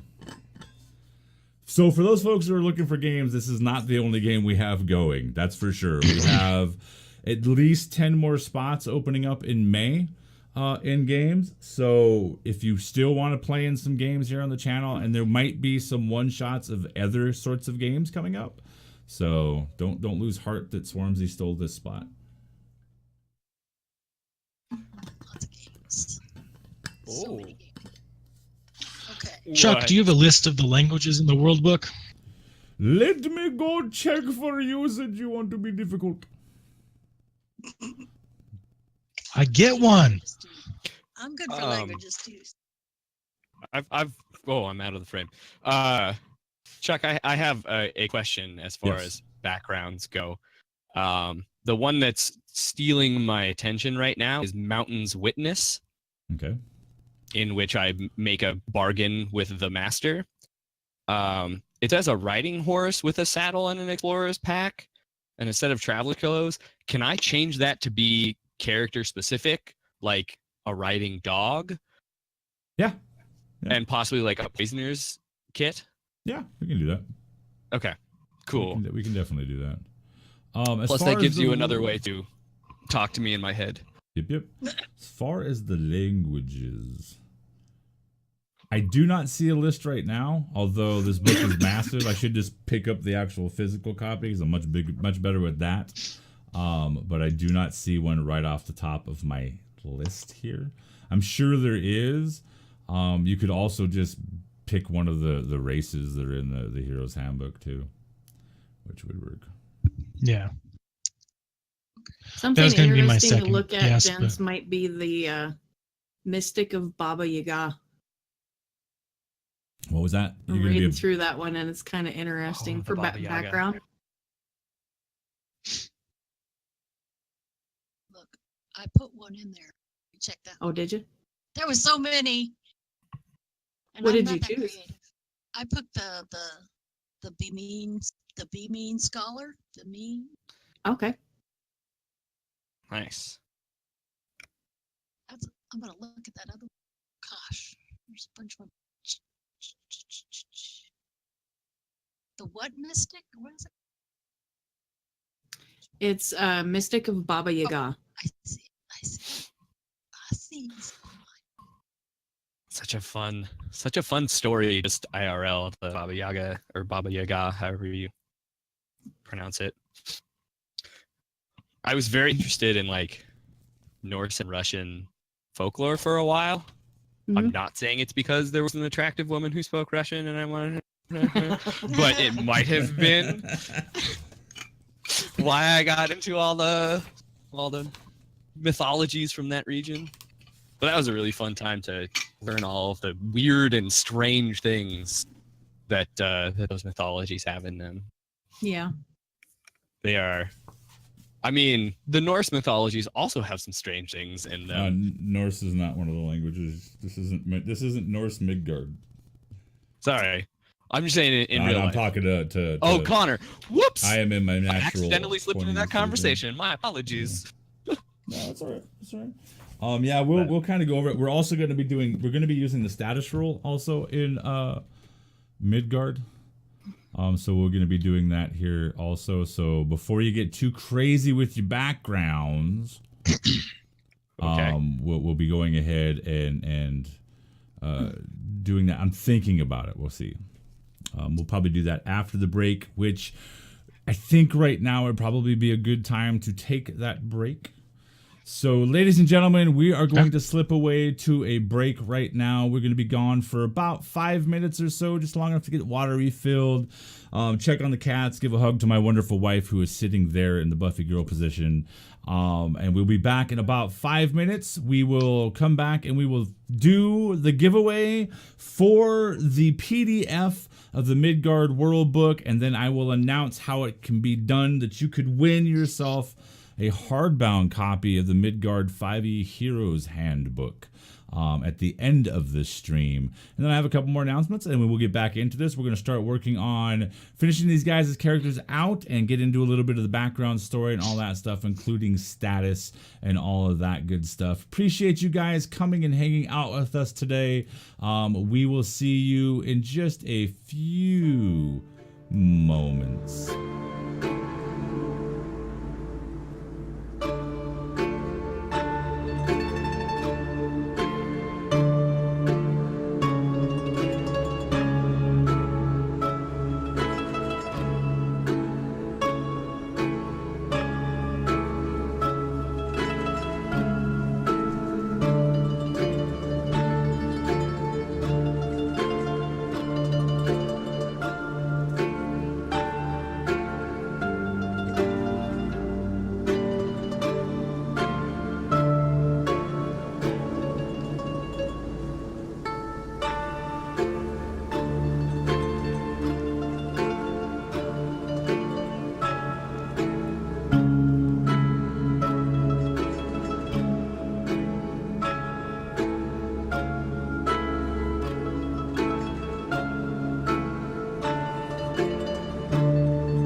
Welcome again to everybody. Thank you guys for hanging out with us this wonderful Sunday afternoon. I know, actually evening now, and I'm sure nighttime for some of you, still maybe late afternoon for others. You have a chance right now if you enter that word right there one time into our chat there. The word Kobold Press is one word. You have a chance to win a Midgard World Book PDF. You will be winning the PDF of this lovely book, this wonderful monster, over 400 pages of amazing Midgard lore and everything. 450, let's get an exact count here. Over 460 pages. That is a big, beefy book. So you're going to get a chance to win that. And matter of fact, we are going to do that drawing right here, right now. Good luck to the 7 people that entered. Hopefully one of you is lucky enough to win it. Castle Mac, are you out there, my friend? Castle Mac, are you out there? Castle Mac, we need you to get a hold of me here, Castle Mac. Castle Mac, please be active. Please be active, Castle Mac. Castle Mac, where are you, Castle? There he is. All right. Castle Mac, if you can do me a favor and go over onto our Discord and PM me your email address. The way this is going to work is I am going to kick that email address over to Wolfgang Bauer over at Kobold Press, and Wolfgang will send you a code so that you can go download your copy of the Midgard World Book PDF. So sweet. There you go, Castle Mac. So go do that for me, and we will get you that code from Wolfgang and get you your book. So for everybody else that's still out there, here's your chance. This one, you have to be 13 years or older. You have to live in the United States. I am sorry about that, but dear God, international shipping sucks. It hurts so bad. I'd love to give these out to everybody around the world, but I cannot do that. So we are going to go ahead and only do this for the United States. But you're going to go ahead and have a chance to win now. We'll announce this winner at the end of the stream. You're actually going to win this right here. This is a hardbound 5E Midgard Heroes Handbook. This is the book that we are doing our characters out of right now. Immense amount of lore in this setting. You're going to get a chance to win one of these. It's a $40 book, so you're going to get it for free. Woohoo! All you need to do to win that book right there is enter the following word. Let me make sure I get it spelled right. One time only into our chat, or Nightbot will make you not be nice. And if you go ahead, well, let me go back over here and do this. There we go. Enter that word one time into our chat. 13 years or older, United States viewers only, and you win a chance to get yourself a copy of that there Midgard Heroes Handbook. So that would be pretty cool. So go ahead and enter that right now, and you get a chance. So let me go ahead and do a couple more announcements. We're going to jump back in and getting some of these characters done. Move on to a bit of background, and we are possibly going to wind up doing a Session 0 Part 2 next Sunday, and that will actually possibly slide off into the beginning of the campaign at that as well. So once again, I'd like to give a huge shout out and thank you to the wonderful folks over there at Kobold Press, not only for making this wonderful setting of Midgard, but for being so gracious and generous that when I contacted them, they did not hesitate one bit. Even though we're a small channel, they jumped on board with the idea of getting behind us, and they did several things. One of the things that they did is they sent me some free product, which is sitting next to me right here. This is the channel's copy of these books. They're going to be used to run this game and for review purposes. And then that allowed me to go ahead and go buy a couple more copies of each of these books to give out to you guys. Those will be here tomorrow, and that's what you're going for right now. The other cool thing that they did is you'll notice on our overlay that is official Midgard artwork that you're seeing there, that Wolfgang Bauer gave me the go ahead and use to create the logo, the overlay, and everything else that you see that is Midgard related on this. Hence, you have the copyright 2018 Kobold Press used by permission. So Wolfgang Bauer is the wonderful person who allowed me to do that. You're also going to notice that we have some very special music that's being played right now. That is free music that you can find over at tabletopaudio.com. If you're unfamiliar, Altair Wolf, thank you for the follow. Welcome to our unique and, yes, most of the time dysfunctional family.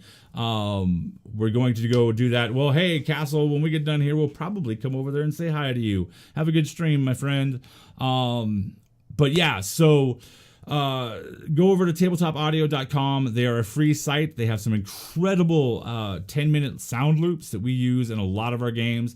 That music you're hearing here, I believe, is called Russian Winter. I'm actually going to be contacting Tabletop Audio later on this week about the possibility of us just flat out buying that loop of music from them so that I can have the official rights to use it specifically for the Grim Company campaigns. So we don't have a sixth spot anymore. That's been taken by Swarmzy. That's super cool. Adventure Weekly, bye-bye. That's no longer. We are going to be giving away next week. It looks like we're going to be giving away a hardbound copy. We're going to be giving away this monster. Next week, we are giving away the hardbound Midgard World Book. 460 plus pages of Midgard love and lore there. We're giving that away next week.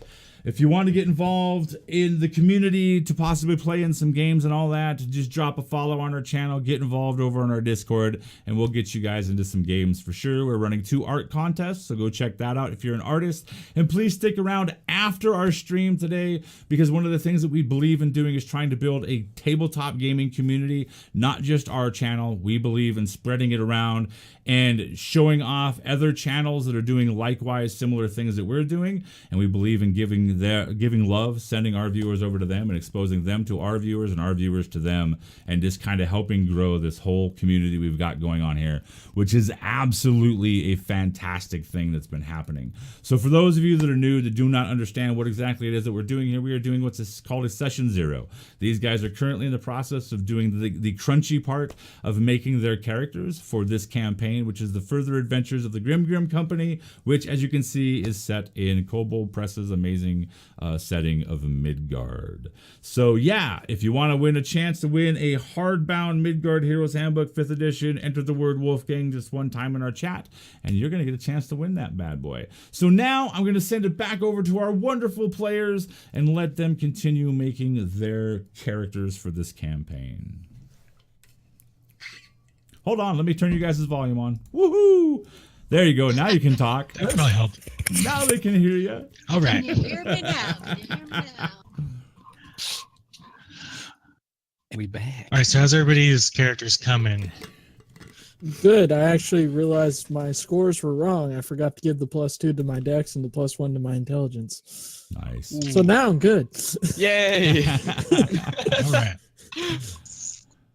Positive numbers are all good. Do we all have a background at this point?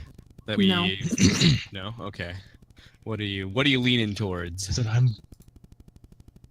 That's the thing. I'm kind of having a hard time finding one that might work with what I've picked. Gotcha. Well, to be honest with you, I didn't expect to have made a bargain with this particular character. But I don't know. It seemed like in this world, at least for me, and this is me speaking from character, like having something. I like the idea of the bargain, or like the debt you have to repay. Yeah. And especially on this character, I was looking for something that was a little more like sneaky or easy or something like that. And then I don't know, this just popped up and it was like, hey, why don't you have somebody who talks to you in your head? And I was like, oh, okay, sure, why not? So that's more what I'm operating on at the moment, is more of a sure, why not, than a, that fits my character. Well, you were talking about being a vampire hunter, Genie? Yeah, I just found the haunted villager. Nice. one that's probably the closest. A haunted villager could work. We could work Blood Sister into it as well. You were brought up in the service of the Red Goddess Marina in one of her temples. Just from looking at the picture that's there, you don't necessarily need to be a cleric either. There's plenty of lay people. It gives you medicine, religion, disguise kit, and a language of your choice. So that could be a definite possibility. Like I'm not swinging super hard towards a good campaign. I mean, you could slide kind of if you wanted to go a little bit darker. I would like it to be more of a good base campaign though, but you could definitely work something in with the Blood Sister for sure. Well, the haunted villager would work because Okay. I mean, my thing for her becoming a vampire slayer Okay. would be that somehow where she was growing up and the other shadow phase she was around were basically attacked by the vampires when they were trying to spread their territory or what have you. Okay. And several members of her family were killed. And that's what kind of set her on the path of hunting them down. So I for some reason when I was going through it earlier, I did not see that one. So haunted villager will work. Okay. Okay. One of the things that I want to encourage you guys to do too is really kind of develop a backstory. It doesn't have to be like super long, but develop a character. You know, the backstory and all that is really super cool, and you can put as much into that as you want, but I'm more concerned about the character as far as what you're going to wind up playing, and that sort of thing. So yeah, that works fine. So what does everybody else? Okay. I think I am going to go, Jens? unless the audience, am I not talking again? No, you're you're good. talking. You're good. No, you're good. I was like, oh, am I muted? This mystic of Baba Yaga, or Okay. that the mean scholar. So unless the peanut gallery out there has anything to say. All right. So ladies and gentlemen, once again, we are calling upon the wonderful viewers, you guys out there, for some audience participation. What she's looking at is the background of the mystic of Baba Yaga, the buzz of bees drunk on pollen, the crackles or cracks left by footsteps on frozen puddle, the whispering of pines on windless nights. The signs of a grandmother are everywhere. You see them all. Baba Yaga, as changing as the sands of sorrow, as steady as the placement of the stars. Grandmother she is called, though she has only daughters. The legends of this powerful witch are known far beyond the Rothinian plain. You carry the stories of her in your heart, memorized and trotted out too often in conversation. You have been called odd, ill-fated, and worst, but you take comfort in your surety that she is watching you. And you said the other one was the Biminian one? Yeah, the Biminian scholar. Totally a different style right there. Yeah, let me go see if I can find it. That one. It's like the second one. Yeah, there we go. I think I'm getting there. Blood Sister. There we are. There we are. And then Bemian Scholar is the other choice she's talking about. In Bemia, the capital city of the Magiocracy of Elaine, is the jewel of magical study in Midgard. You walked its lay-infused streets and studied among the gleaming spires that touched the sky. During your time in the arcane city, you ate, drank, slept, and breathed the magic. And now you carry that legacy into the world. Students with no arcane aptitude are rare, but non-magical scholars do arise from Bemia's crackling skyline. So the Bemian Scholar one would be a super rare thing for a sorcerer. So either the Bemian one or the Baba Yaga one. What do you guys think? It's up to you. Yes, Byron, you guys get to choose it. So if you like the Baba Yaga one, type in Baba Yaga. If you like the Bemian one, type in Bemian, which is Bemmean. And depending on which one gets the most votes is what we will choose. So go ahead, ladies and gentlemen. Your choice. So, Connor, the Yes. Dancing Bear Guide, are those people out in the wilderness? Is that Kind of back and forth. They lead people around. Let me go back to that real fast.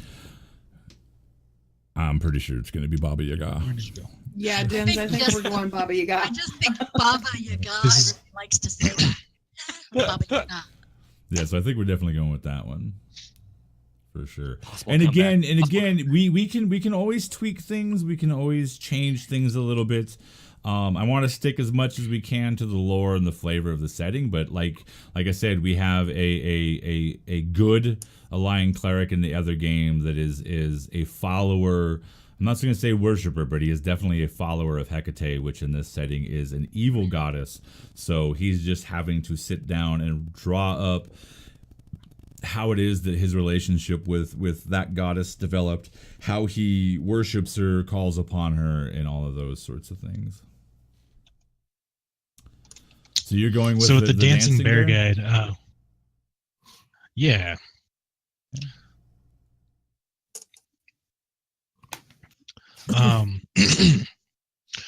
But it says members of the lodge known as guides are a rough and tumble lot. As a dancing bear guide, you are at home in the wilds of Midgard, but you make forays into civilization for the express purpose of exposing city dwellers to the freedom of the wilds. Closed off streets strewn with garbage and filth mask the truth of the wider world has to offer. You'll show them what they've forgotten, and when they see, they'll understand. Wilderness guides, trappers, teamsters, and smugglers. The guides take any job that involves dragging civilized folk through the brambles to expand their horizons. Cool. Awesome. So I'm thinking my family coming from the north settled here, and I've kind of always been drawn to the wilds and took that up.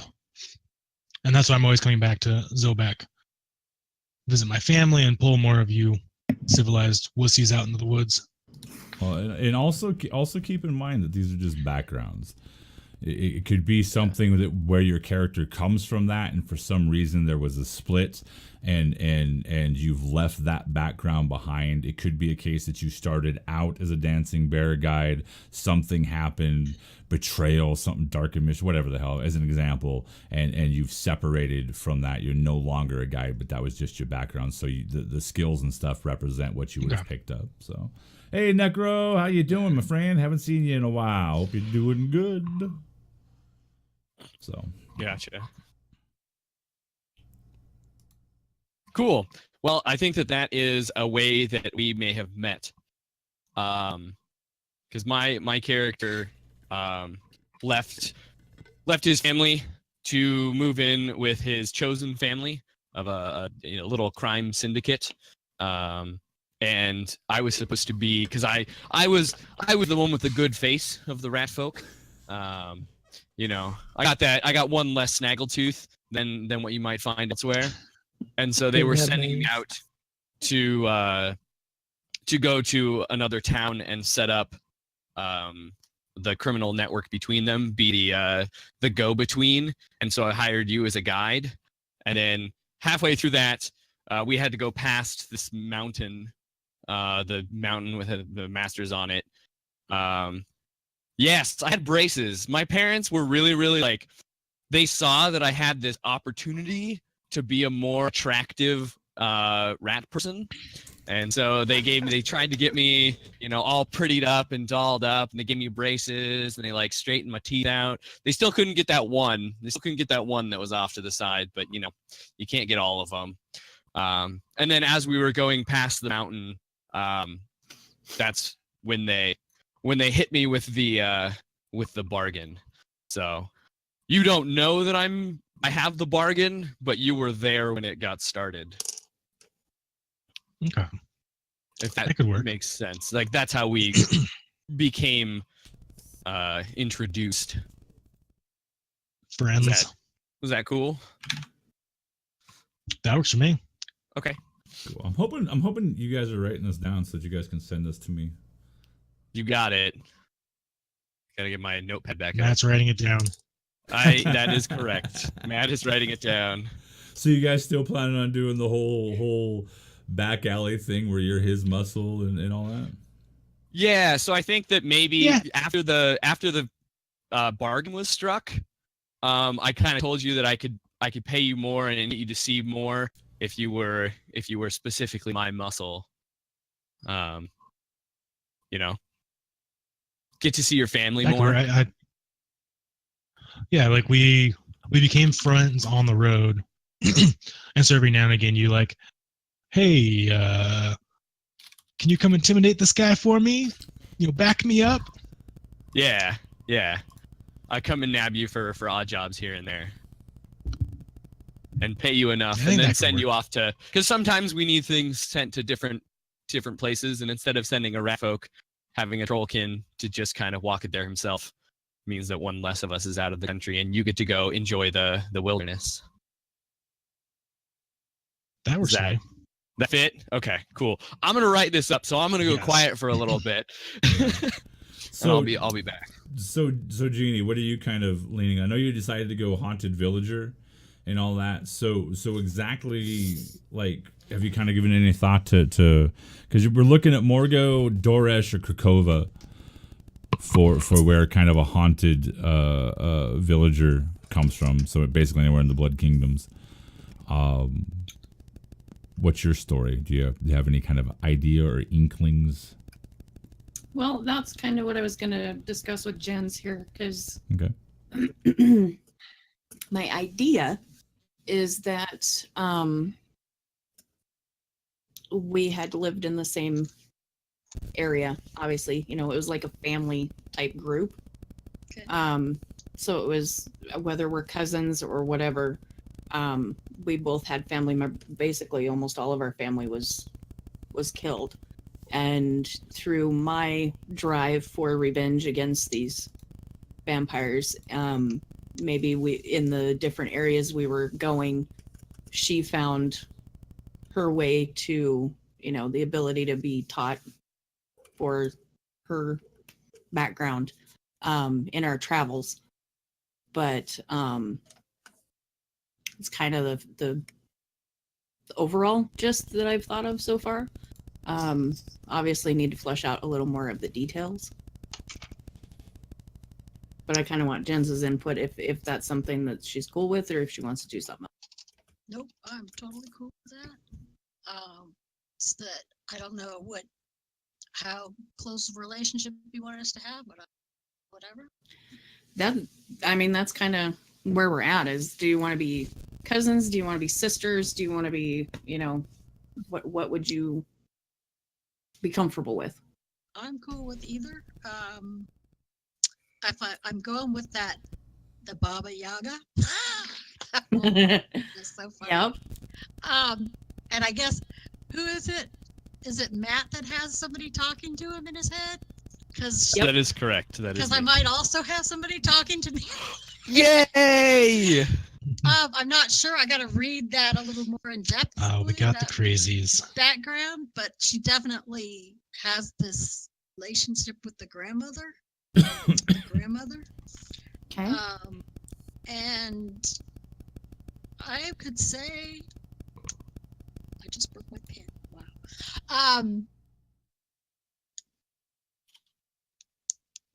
Do we want them to be sisters? That I'm not saying that she's crazy. Not saying. I mean, she could be crazy. I'm thinking. The wheels in my head are turning. I'm thinking on it. But while you guys are thinking this out, I need to ask a question really quick. Go ahead. Which of you guys are going to be willing to let the audience decide your personality traits, bonds, ideals, and all of that? So we know Matt is. I'm fully up for it. Anybody else?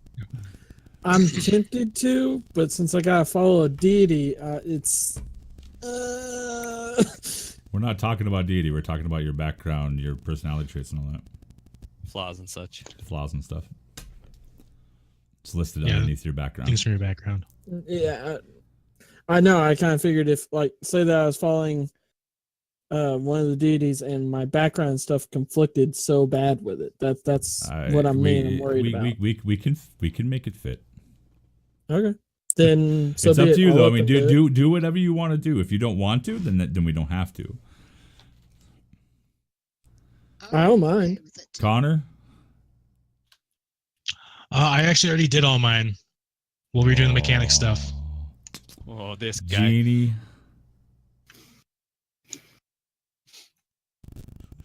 Look at the nervousness.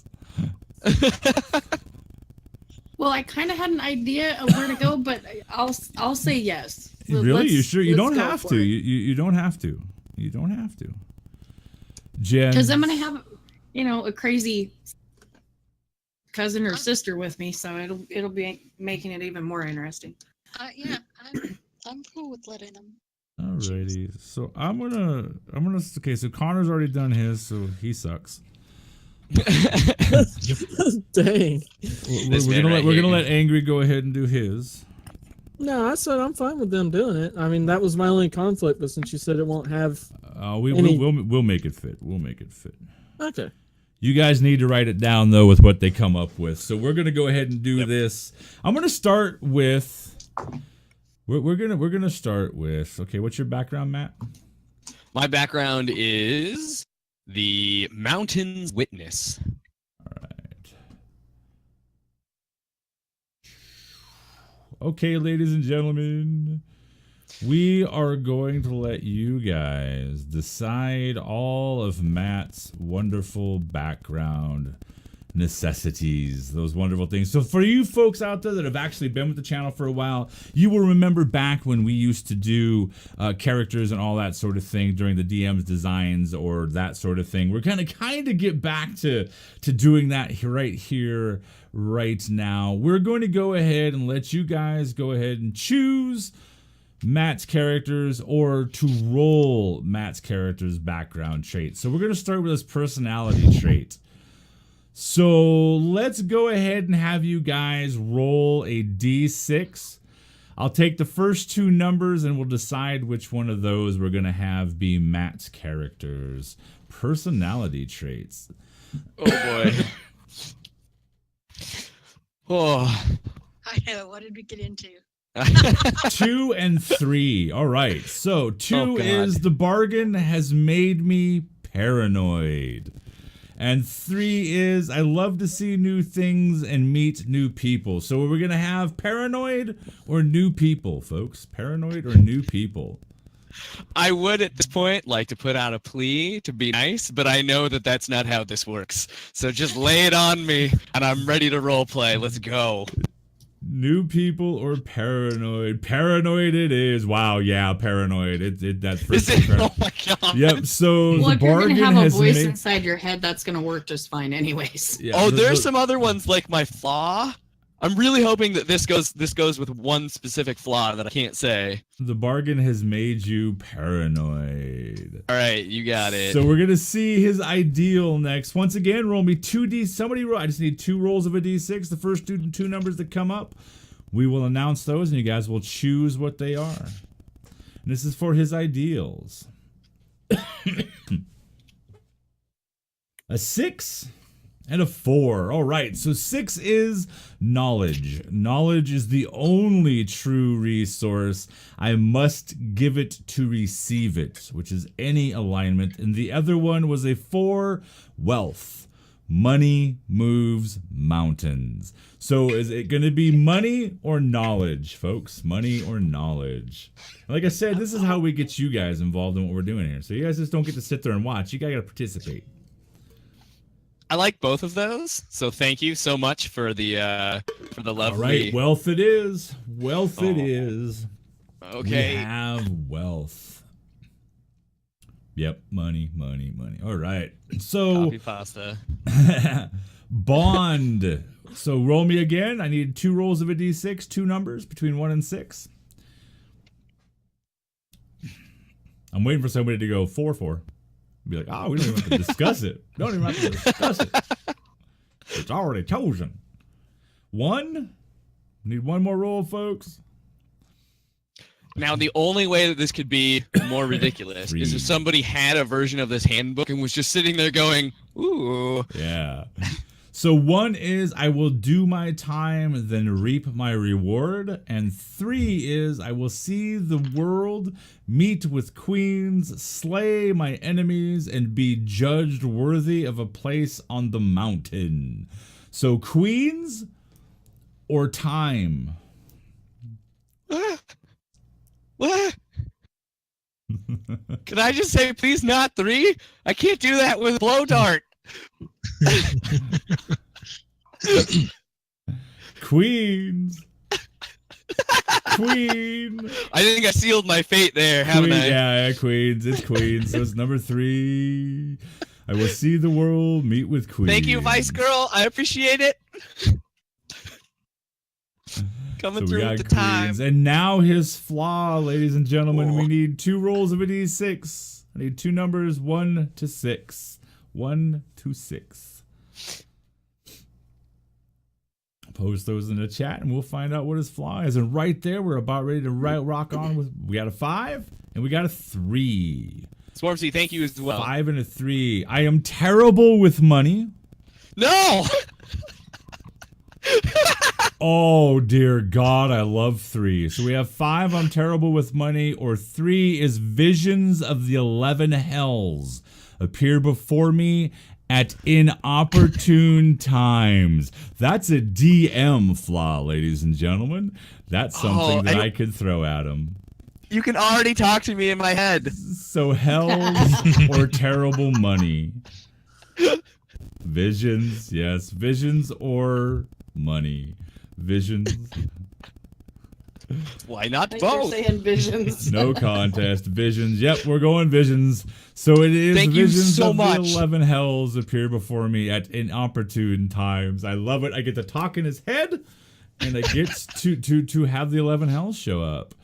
So that Can I is say, yes. I'm very happy that you didn't say that I'm terrible with money while also having my ideal be wealth. That would have been awful. So the next one we're going to move on to is Jen's. She is doing the Mystic of Baba Yaga. So we are going to start with Jen's personality traits, ladies and gentlemen. So go ahead and do me 2 more D6. Post up those first D8s. numbers. Or D8s. No, D6s on personality trait. Personality trait is. D6. You want to argue some more? There's one I was looking at D8. Mine There was a is D8. for minor. It's different for everybody. There's a couple that are D8s. I'm looking at Mystic right here. Mine is 6. Yeah. Okay. Personality trait. The 3 I looked at prior to this were all D8s. So 1 and 5, we have do not fret or be sullen. All signs point to success. Or 5, laughter is its own spell. So we have laughter or fret. Laughter or fret. Do not fret or laughter. Laughter. I'm seeing laughter there, definitely. Laughter. All right. Laughter it is, Jens. Laughter is its own spell. Okay. For personality traits, the pick one. So D6 for ideal, ladies and gentlemen. Again, a D6. I'll take the very first 2. And we'll see what that is. That Baba Yaga mystic picture, that artwork is so freaking nice. Oh Yeah. my god. It I is want to learn so how good. to fold things so that I can hold a money pouch and a potion in just like silk scarves. wrapped 1 around the and section. 2. So 1, enlightenment. The truth of the world is an unending series of silken veils which I must pull back. Or her bidding. I believe my actions are directed by grandmothers, so they are infallible and right. Her bidding, which is lawful, or enlightenment, which is any. Bidding or enlightenment. It don't have to be.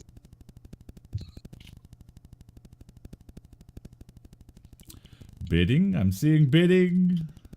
Bidding. It is bidding. Her bidding. I believe my actions are directed by grandmother, so they are infallible and right. Which is so cool because with the laughing part of it, it fits.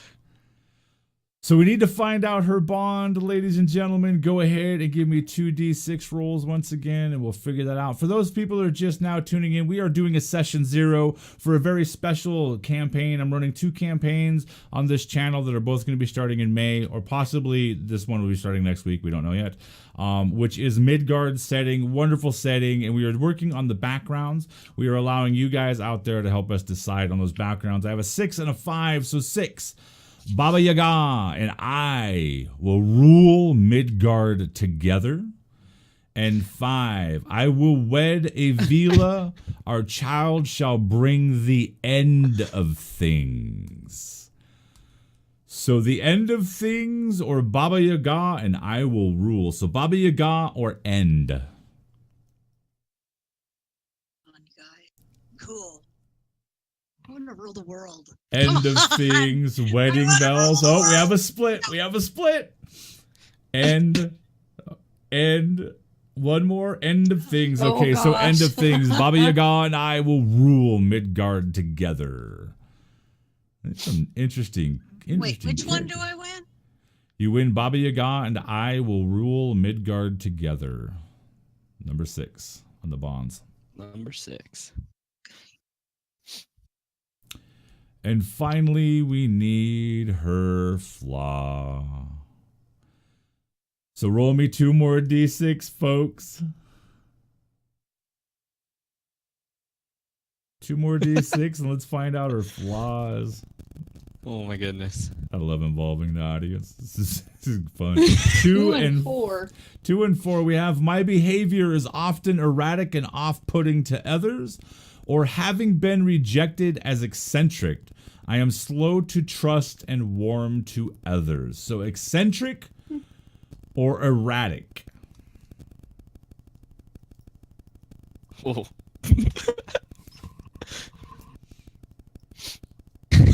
Either people don't like you or you don't like other people. We got 2 for erratic, 3 for erratic. It's erratic. Your behavior is often erratic and off-putting to others. Wow. Yeah, everybody's going erratic. You are a nutball. So we're going to go with Jeannie next. What was yours? Mine is The Haunted Villager, correct? Haunted Villager. All right, let me get up to Haunted. There we are, ladies and gentlemen. Haunted Villager. We're going to do Jeannie's now. She is playing a Dark Fae Ranger Vampire Hunter, which is very fitting if you knew this woman in real life. So I need you guys to roll me 2d8, please. 2d8. See, now you can argue, Connor. Say d6. No, it's a d6. Listen, mine was an 8. All the ones I looked at were 8s, and all the ones in the player's handbook are It was 8. 7. So that's why I said it. And the 7. Oh, this one's auto. 7. Your event. Your closest childhood friend served the local elder in his castle. Yearning to escape the tortures of the living, he asked his master to drain his blood and now serves him as a vampire spawn. That's the event here. Is it? Okay, well, we That's got not an the event. personality trait. So it's the first thing. So what's it matter? It's an event. Okay, no, okay, personality trait. Fine, be that way. I am driven by wanderlust and always feel compelled to move on after a day or two in one place.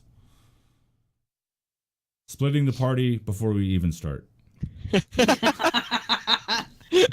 So I need another one for the event, ladies and gentlemen. Oh, hold on. No, wait, what? Yeah, no. No, we weren't doing the event. We were doing personality trait. I know, but I'm needing to move on from that because we just did that. It was an auto lock-in. It was an auto lock. Jeez. Yeah, so next one should be ideal, right? I'm trying to find out where we're at here. So what is this going off of? The Haunted Villager has the event. Yeah. So there is Yeah. an event that makes you the Haunted Villager, and then you get your personality Yeah. Yeah, traits and that everything. part's already been from that. decided. So No, it hasn't been decided. Did you decide it, Jeannie?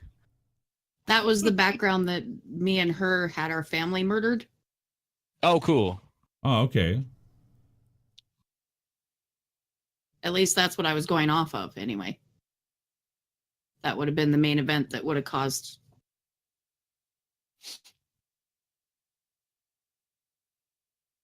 Okay, so your family member was killed. So how about we go with event number 1?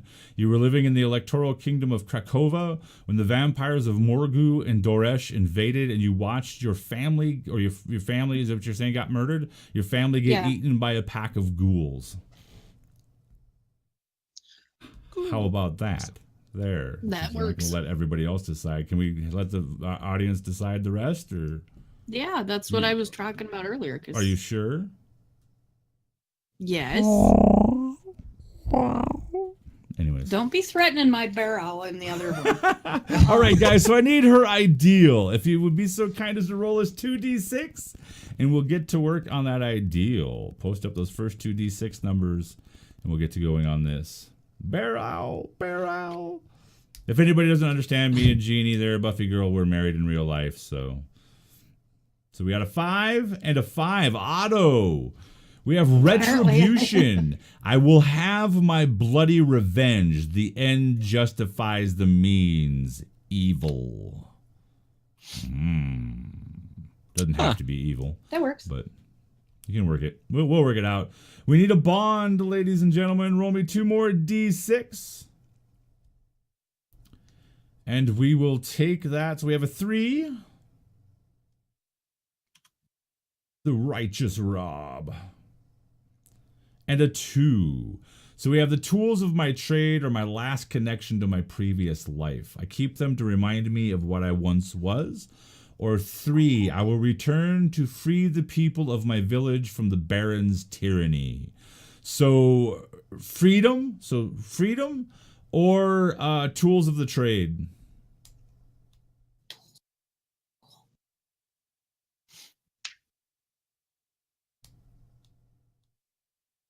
Dun, dun, dun, dun, dun. Freedom. You can take my tools, but you'll never take my freedom. So it's looking like a freedom there. So you will return to free the people of your village from the Baron's tyranny. Got that, Jeannie? Yep, got it. All right. But only for like a day or two. Yeah, only a day or two. Yeah. And then the final Well, it one, should we only need take her me a day or flaw. two to get it done. We needed her flaw, ladies and gentlemen. So roll me 2 more d6, and we will get her flaw done.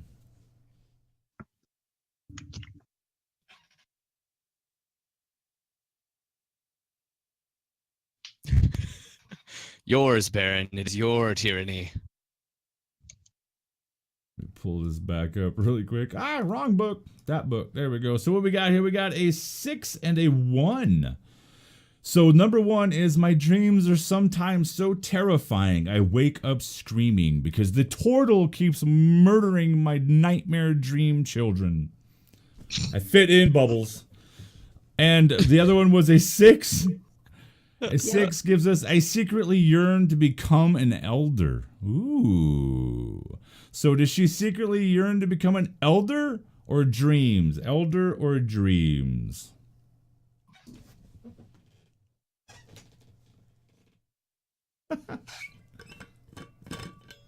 Dreams? Dreams, nightmare, dreams. So it's dreams, Jeannie. You dreams are sometimes so terrifying I wake up dreaming. And for those of you who do not know my style is very narrative. So we will be spending some time inside of her dreams, inside of her nightmares. So that should be fun. All right, so we're going to move on to the angry dwarf who is a miner. Can't buy any booze, no cigarettes. Yeah. So Still better than you. So we are going to go first off with your personality trait, which is a D8. Ladies and gentlemen, so give me 2 D8. And we will go ahead and get going on that.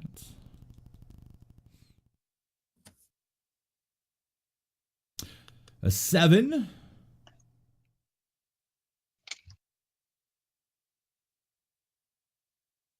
And a 1. Wow. All right. So the number 1 is I love the rhythm of the picks chipping away at the rock face.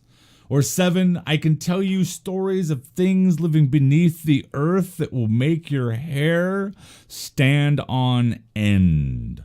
So hair standing on end or rhythm of the rock pick. I don't know. Yeah. Stories. It's stories. I could tell you stories of things living beneath the earth. All right, so now we need his ideal. So we need you guys to roll me. I need the numbers 2d6, please. And let's get his ideals done. We're just about finished with this portion of it. Yay.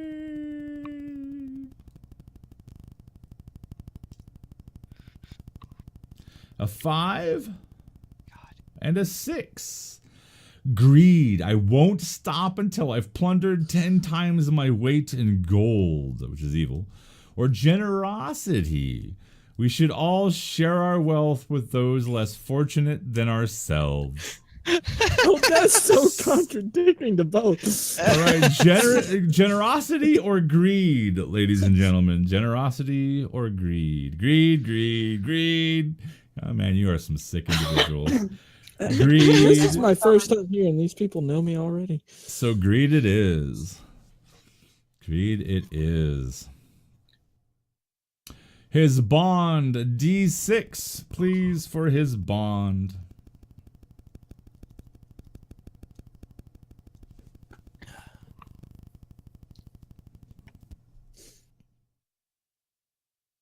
Two. One more, folks. Oh, somebody roll me a D6, please. One more.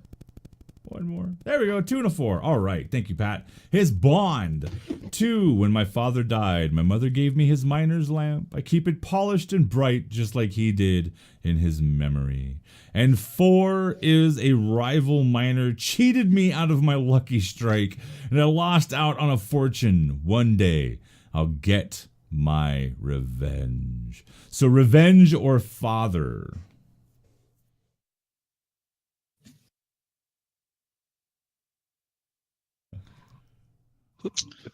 I guess.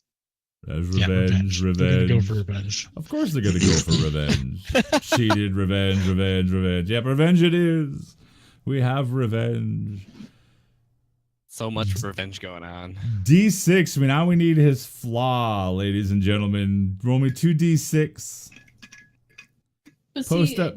Multiple people who want revenge, even if it's not on the same thing, that just builds bonding between the people, and 4 you help and each other. 1. Yeah. Wide open spaces make me uncomfortable, or there are tentacled things in the dark that haunt my dreams. Sometime I wake up screaming.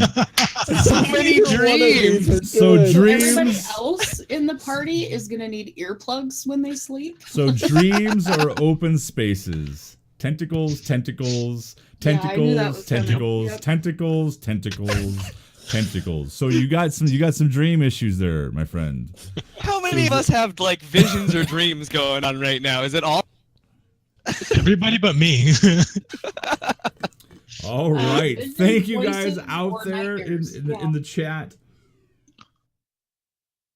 Thank you so very much for helping us do these backgrounds. This is going to be quite interesting to see what these guys come up with to make these fit in. Like I said, I would like this to be primarily a good campaign.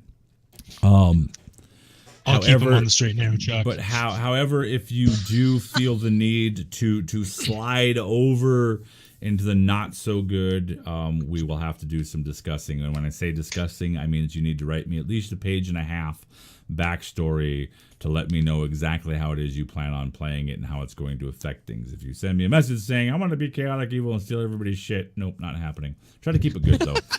Try to make it fit, because that's kind of what this is going to be kind of interesting. And this is why this is the further adventures of the Grim Company. Because, well, it's grim, and then it's grim. So grim. The regrimming. So, all right. So let's see where we going to move off to now. Where are you guys at now? So you guys got your backgrounds. Yeah, got backgrounds. Characters are done. Backgrounds are done. I mean, it's spells. Yeah, it's spells which we can do off stream, I think. Yeah. Spells, Unless you guys, equipment. yeah, stream. We can do all the spells and all that stuff off stream. knock that out really quickly and really easily. That won't be difficult. So we could kind of move on if we wanted to I'm going to pull some of the questions off of this list here, throw them out there to fill out the rest of this stream. Got about a half hour left to go, if that sounds good to you guys. Sounds great, man. Alrighty, cool. So we're going to open this up a little bit. I'm going to go ahead and ask these guys some questions to help fill out some background stuff. The first thing I would like to ask, though, of these wonderful players of mine is, how do you feel about letting the viewers have a little influence on some of these questions? I mean, I feel like by saying a little influence, what are we talking about here? Because I do like being a wealthy character, but I don't know if I, depending on the question. So something like one of the questions here is, what do you have in your pockets? Oh yeah, for sure. So some of the questions that don't have a direct, oh my God, they just made me purple with blue hair and I prance around like a drunk fairy. So yeah. Let's go with the first one for you guys. I'm sure everybody out there would like to hear some answers to this one. You guys landed on any names yet for your characters? I don't have a name yet. Okay, Jeannie? And Lena, Shadow Harvest. Nice. And Lena, Shadow Harvest. Very, very cool. Connor, anybody else? Well, names are useless, and I only have one for those useless creatures that rely on names. But the three that I've got down that I'll give out randomly are Bent Nose, Laughs a Lot, and Gate Hopper. I thought you were going to say Gay Popper. I just see this troll kid running around with bubble wrap. Pop, pop, pop, pop. Like, this is your muscle? All right. Anybody else got a name? Or working on one? Yeah, I think mine is Plague Needle. Plague Needle? All right. When I was reading it, said that kobolds, the way they discuss their names are in a fashion that humans have trouble discussing them. Yeah. But they're more like noises than anything. Mm-hmm. So I was going to have fun with it when he first introduces himself and be like, but then have like a regular name. So I mean, they can choose a regular name for me if they want, just to go with the personality. This is what I like to hear. So everybody out there, Angry Dwarf King is playing a kobold with a minor background. He's going to be a cleric of the dragon domain. He needs a name. This would be a name that people outside of the kobold world call him. So go ahead and give us up a name, if you guys would be so kind, for a kobold with a minor background that is a cleric.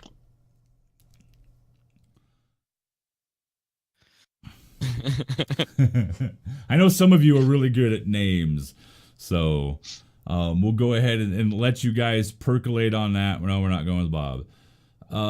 King, Pick, Snarl, Prick.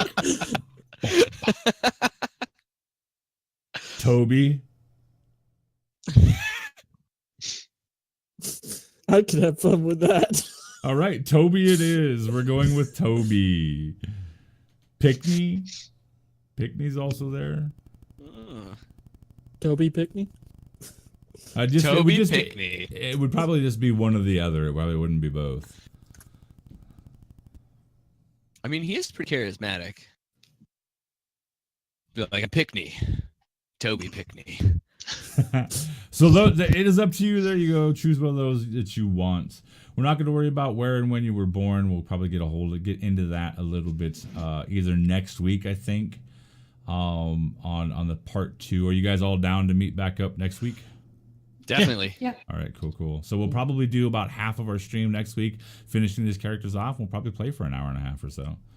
Get this thing started. All right, so we won't worry about that. So what I'm basically going to do is I'm just going to kind of roll through here, pick out some ones. Right now I'm looking at the basics, and this is kind of the things of like your name and where you were born and all that. I'm going to leave that up to you guys to go ahead and look through and figure out what we're going to do with those, like your physical description, your occupation, social class. We are possibly going to do that status thing, so we're going to look at that.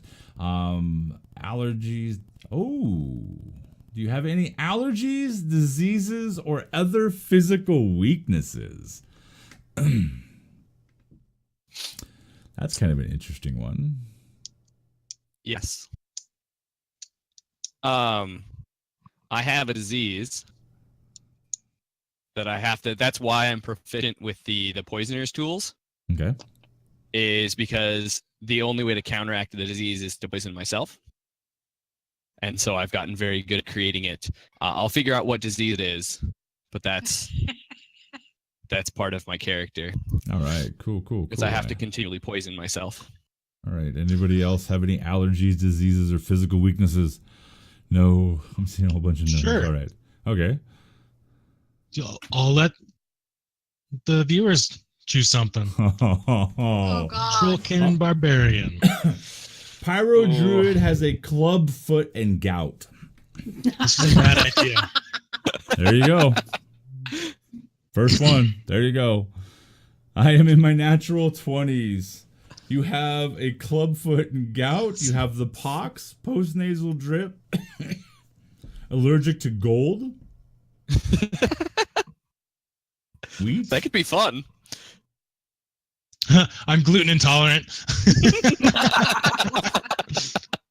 Dysentery. Allergic to cats. Raccoon allergy to cats. You go ahead. I like the hops. I can't drink beer. Okay. Alrighty. So what I'm going to need you to also do then is when you send me your character write-up and all that good stuff is send me a small table, 1d6 of what happens when you do imbibe hops. So I can just do a random roll and we can mess with your character. All right. What do you have in your pockets? You gonna let the audience decide? I'm definitely going to let the audience decide this one. All right. So we need to find out what they have in their pockets. We're going to let this one sit and percolate a little bit. What do they have in their pockets? Pockets. One of you has a pet kitty made from pocket lint. Dibs. Okay. One of you has loaded dice. That's probably me. Okay. A ball of twine. I'll take the ball of twine. Necros, I like it. I like it. I'm gonna take that. No, pygmy squirrels. No. A candle that can't be lit. There you go, Jens. Oh, Jens got you that can one. have it. You can have it. No, it's fine. Oh, we're gonna fight over that one.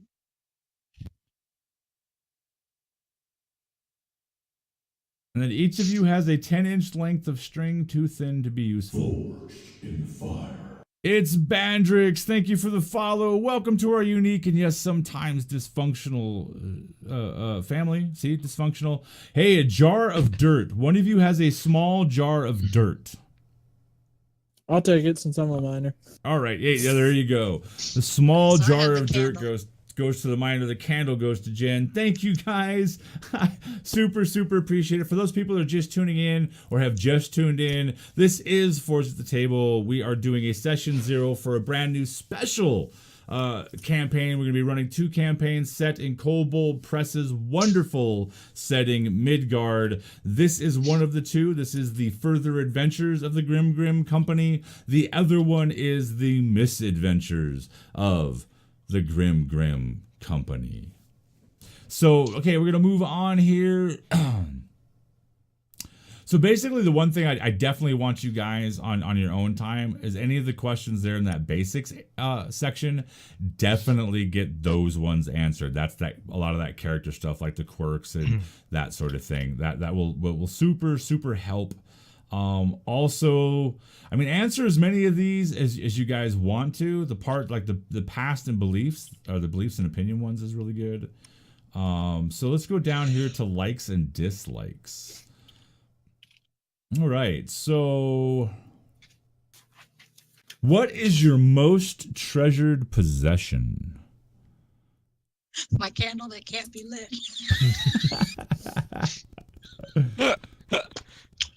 I don't know. It's Give us something good. So you guys are gonna open this to the audience to decide? Yeah. Wait, let what him was the finish question? singing. My apologies.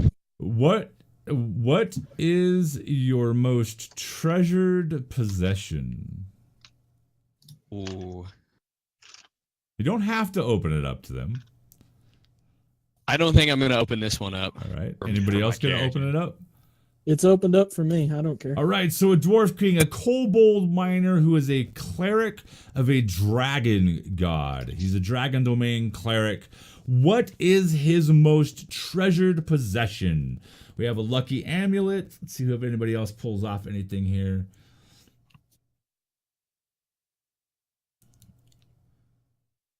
Give people a couple seconds because of the wonderful delay in the world of Twitch. A dragon scale, a lucky amulet, a crumpled leaf that he thinks is a dragon scale. I have a 12 intelligence. Thank you.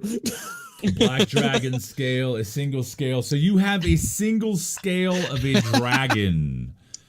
You have a single scale of a black dragon. It is a small scale, not a huge scale. Probably off of a baby dragon or something like that. All right, so let's go. What is your favorite food? Ooh, I'm actually down to open that one up. All right, so for Matt, he is playing a rat folk rogue. What would his favorite food be? Stinky cheese. Potatoes. Potatoes. What's potatoes? Pickles. No pickles. I will kill the owlbear. I'll kill the owlbear. No. That owlbear's dying. I will on each and every one of you who's now said pickles and kill you. We are going to go with potatoes. Potatoes. All right. Potatoes. We're going to go with potatoes. Pickles don't exist in this world. Anybody else want to do the food thing? Or do you want to move? I will. All right, so we're going to start with Connor, who's playing a Trollkin Barbarian. What is a Trollkin Who Barbarian's is favorite allergic food? to hops. Who's allergic to hops? Cheese and toast, lies, Rocky Mountain oysters, eggs. Eggs. Okay, come on, jambalaya, pickled eggs. Pickled eggs, pickled eggs, like it, pickled eggs. Pickled eggs. Pickled eggs. We're going with pickled So eggs. people know how to pickle in this universe. Just Yeah. cucumbers don't exist. Cucumbers don't exist. Right. So anybody else going to do the food thing? Jeannie. She is playing a Dark Fae, Shadow Fae, Ranger Vampire Hunter. I'm going to wait a couple seconds. What is her favorite food? I don't want to be eaten. Killer. It's more of a delicacy. It's favorite food, but it's definitely an occasional thing. Children. Dry toast. Just birthdays and holidays. Garlic. Mushrooms. Burnt toast. I'd bloody never be meat. invited to the birthday party. You'd be invited, just you probably shouldn't eat. Fruit. I shouldn't show up. What do you think about being a mushroom connoisseur? They I would usually like grow in that. kind of darker kind of areas. Yeah. All right, so mushroom connoisseur. Anybody else? All right, so we're gonna move on. Let's see.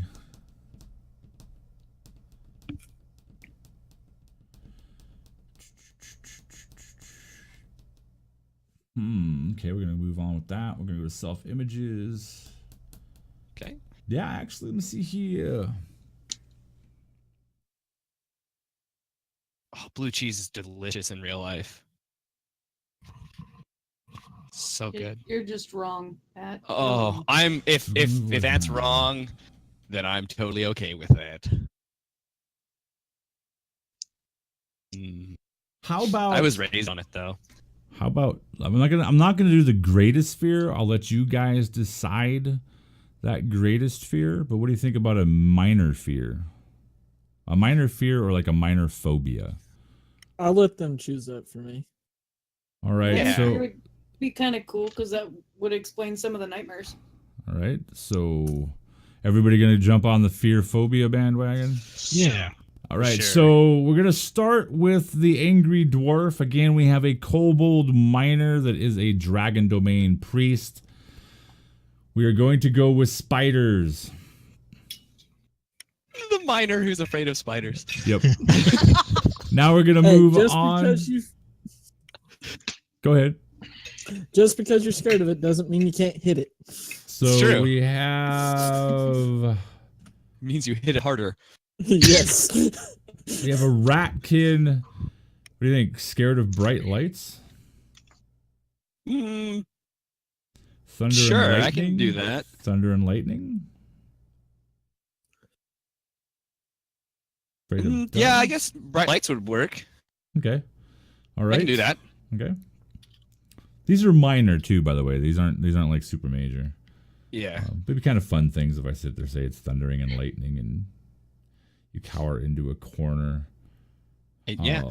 Claustrophobic. How about that one, Connor? Yes, that would make complete utter sense. Yep. Claustrophobic would be good. We got afraid of the dusk. Scared of weapons. I mean, sort of. Yeah. Yeah. If they're poking into my body and blood is coming out, I'm damn afraid of them. All right, we'll let everybody else choose the rest of those ones. I think, honestly, the rest of these I'm going to kind of leave up to the players because some of these are very, very specific to the role playing that's going to be happening during this campaign.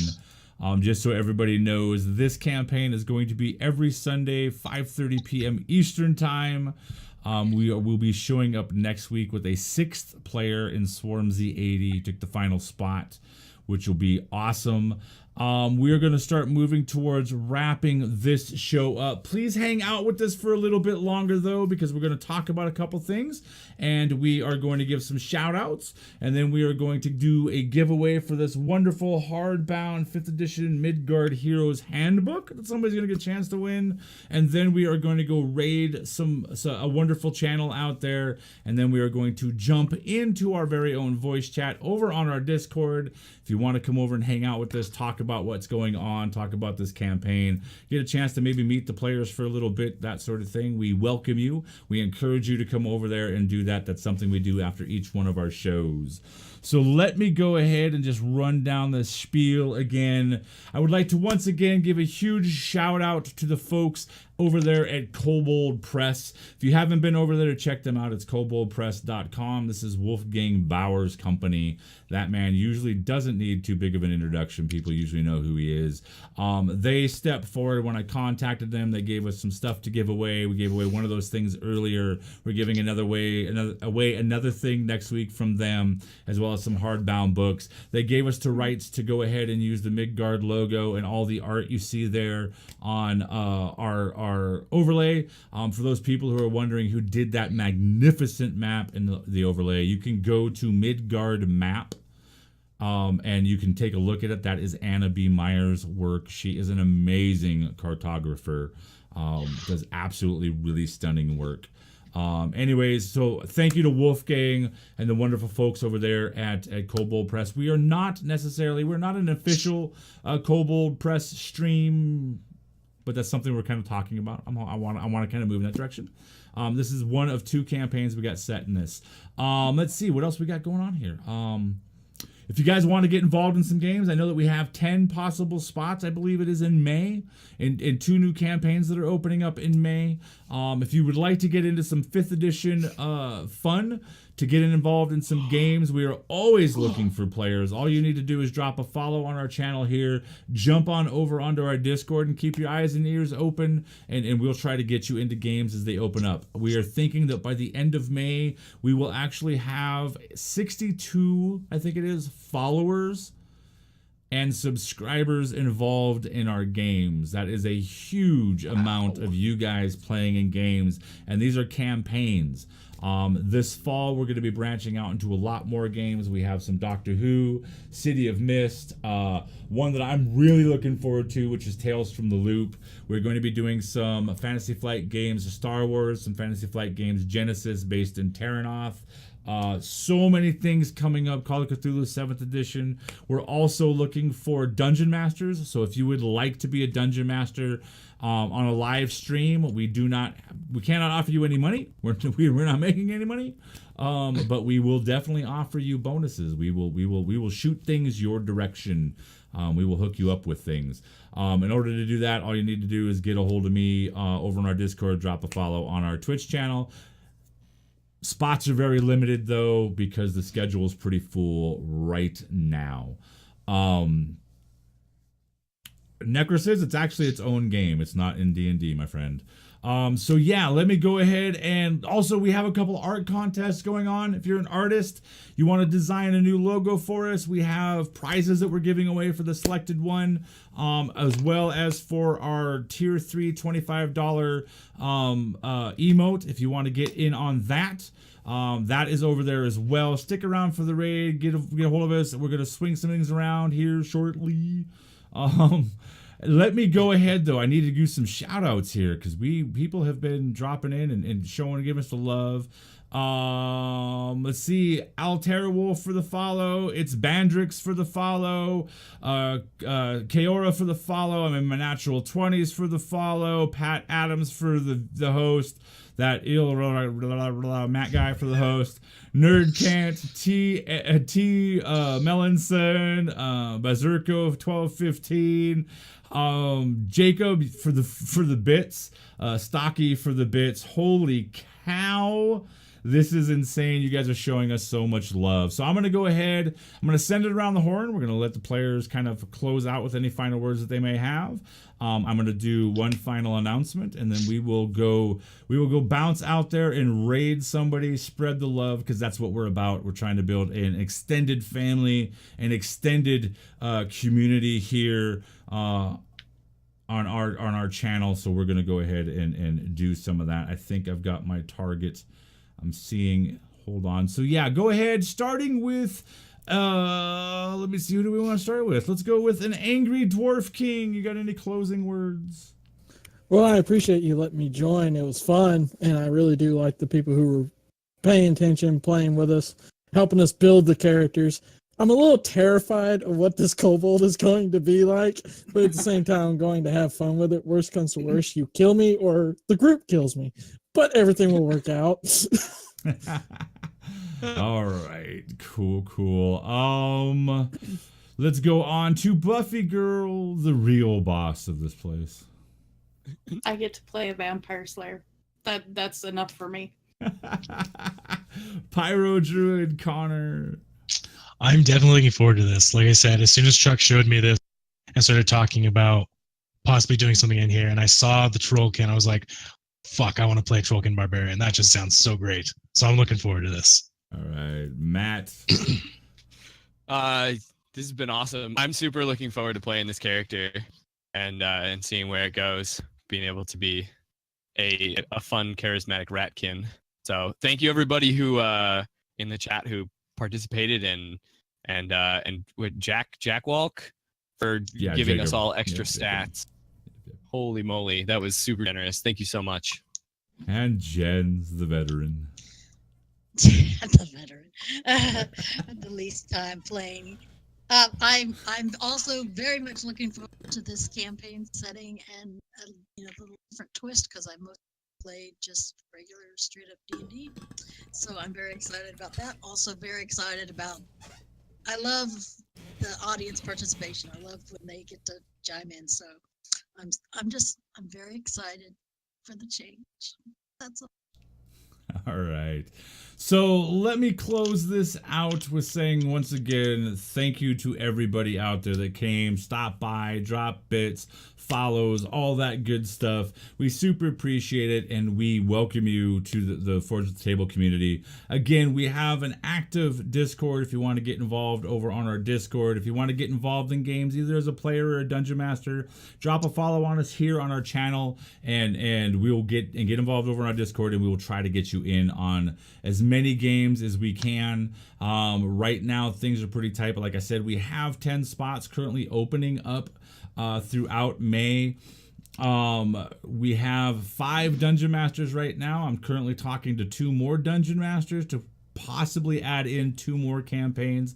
If those come together, we will literally end May with 15 campaigns and 7 dungeon masters on our channel. This is what we're going for, to look a little bit into the future, because people always ask me kind of what it is I'm looking at for the future. At the end of year 2, we would honestly like to have 25 different dungeon masters. We'd like to have 2 from down around Australia, 3 from the European continent, 2 or 3 over in Asia, and then we would like to have 2 in Mexico, South America, and the rest in North America. We would love to be able to produce roughly about 18 hours of tabletop role-playing game for you guys every single day, 7 days a week. That's the goal. That's the plan. So go ahead, drop a follow on us, get involved in our Discord, and it is going to be one hell of a ride. But we have got this amazing Midgard hardbound Hero's Handbook for 5th edition. This is brand new. You can still smell the ink and the glue on it. I won't lick it. I did that once before, though. You have a chance right now to win this book. We are going to do the drawing right now. Good luck, everybody. Stump-O-Matic. Speaking of one of the channel's Dungeon Masters, Stump-O-Matic right there. My good friends, you have won yourself the book. Nice. Rock on. Very, very cool. Stump, are you out there, my friend? Stumpy. All right, there he is. Stump, you know the drill, man. Just send me your shipping address. I think I've already got it, but send it to me anyways. Let me know that you won that book, though, so I don't get it all mixed up. There you go. And just so people understand out there, we don't give away this stuff because we're trying to get followers and stuff, per se. We give away this stuff because either amazing companies like Kobold Press, Easy Roller Dice, Tabletop Loot, who I'm currently talking to about getting something, and I'm sure that they're coming on board. So I'm gonna spout them out there. Tabletop Loot. Wow, all these companies that have gotten behind us, Nord Games and all that, they send me products specifically to give away to you guys. Everything else we give away comes out of the money that we make off this channel. Like I've said in the past, 50 to 60% of what we bring in revenue right now goes right back out into the channel. It doesn't go for cameras and tech and all that stuff. It literally goes for books, dice, things that we want to give away to help kind of grow this community and give people tools. Nothing would make me more excited than to actually give away a Doctor Who hardbound book or a City of Mist book to somebody and have them turn around and say, hey, you gave me this book, I want to run this game on your channel. And that's how we grow a community. So please, guys, stick around for just a little bit. I think I have a channel picked out. We're going to go raid them, and then we're going to go hang out in our voice chat over on our Discord. Feel free to come over there, hang out with us, ask us questions, talk. We do not believe in separating ourselves from our viewers in any way, shape, or form. That does not happen here. That's not what we're about. We're about growing a community. Yeah, you know, I raided them last night. I dig these guys. So we're going to go raid them again. All you have to do to be involved in this raid is just hang out, and you'll be automatically involved. Thank you guys once again for tuning in to Forged at the Table. My name has been Charles. I have been the Dungeon Master. That has been an Angry Dwarf King, Buffy Girl, Pyro Druid, Oregano, Matt, some guy with a weird name, and Jens. These are going to be the players. Next week, tune in. We're going to have Swarmzy80 involved in this. Next week, 5:30 p.m. Eastern Time will be it. There is no stream tomorrow as it has my day off. Tuesday, there may be a DM's rambling, an RPG rambling show. We're not sure. This Wednesday, 9 p.m. Eastern, tune in right here for episode 2 of The Adventures of Bubbles. You got to turn in. It's going to be some dark, dark stuff. Next Thursday night at 9 p.m. Eastern, we're going to try and get Stump-O-Matic there since the internet issues are gone. We're going to get Stump-O-Matic's Curse of Strahd campaign launched and flying through the air. Next Friday night, there might be a one-shot. That's what I've been hearing in this part of my brain. So I might be doing a one shot and then everything goes to normal. So thank you guys for hanging out. Come join us on our Discord, chat with us, jump in on this raid. You just have to hang out. Thank you guys once again for viewing. Thanks to the players for showing up and doing this. And it has been an absolute blast. You guys are making this old fart's dreams come true. So for now, peace. Let's play some games. I gotta go jump into these guys, see if they react, because they reacted like crazy last night, and we're about to drop 30-some viewers on them. 21. Come on, guys. Oh, no, don't leave the raid. Stay for the raid. Stay for the raid. Come on. These guys are playing Curse of Strahd. They're really cool. Great Dungeon Master. Great community they got going over there. We're going to go over there. I just want you guys to hang around for just a little bit. Bring it on. Yeah. Sounds good. All right. We got 21 raiders. Come on. It would have been nicer to bring 31, but we'll take 21. Let them know we're there, guys. Let them know we're there.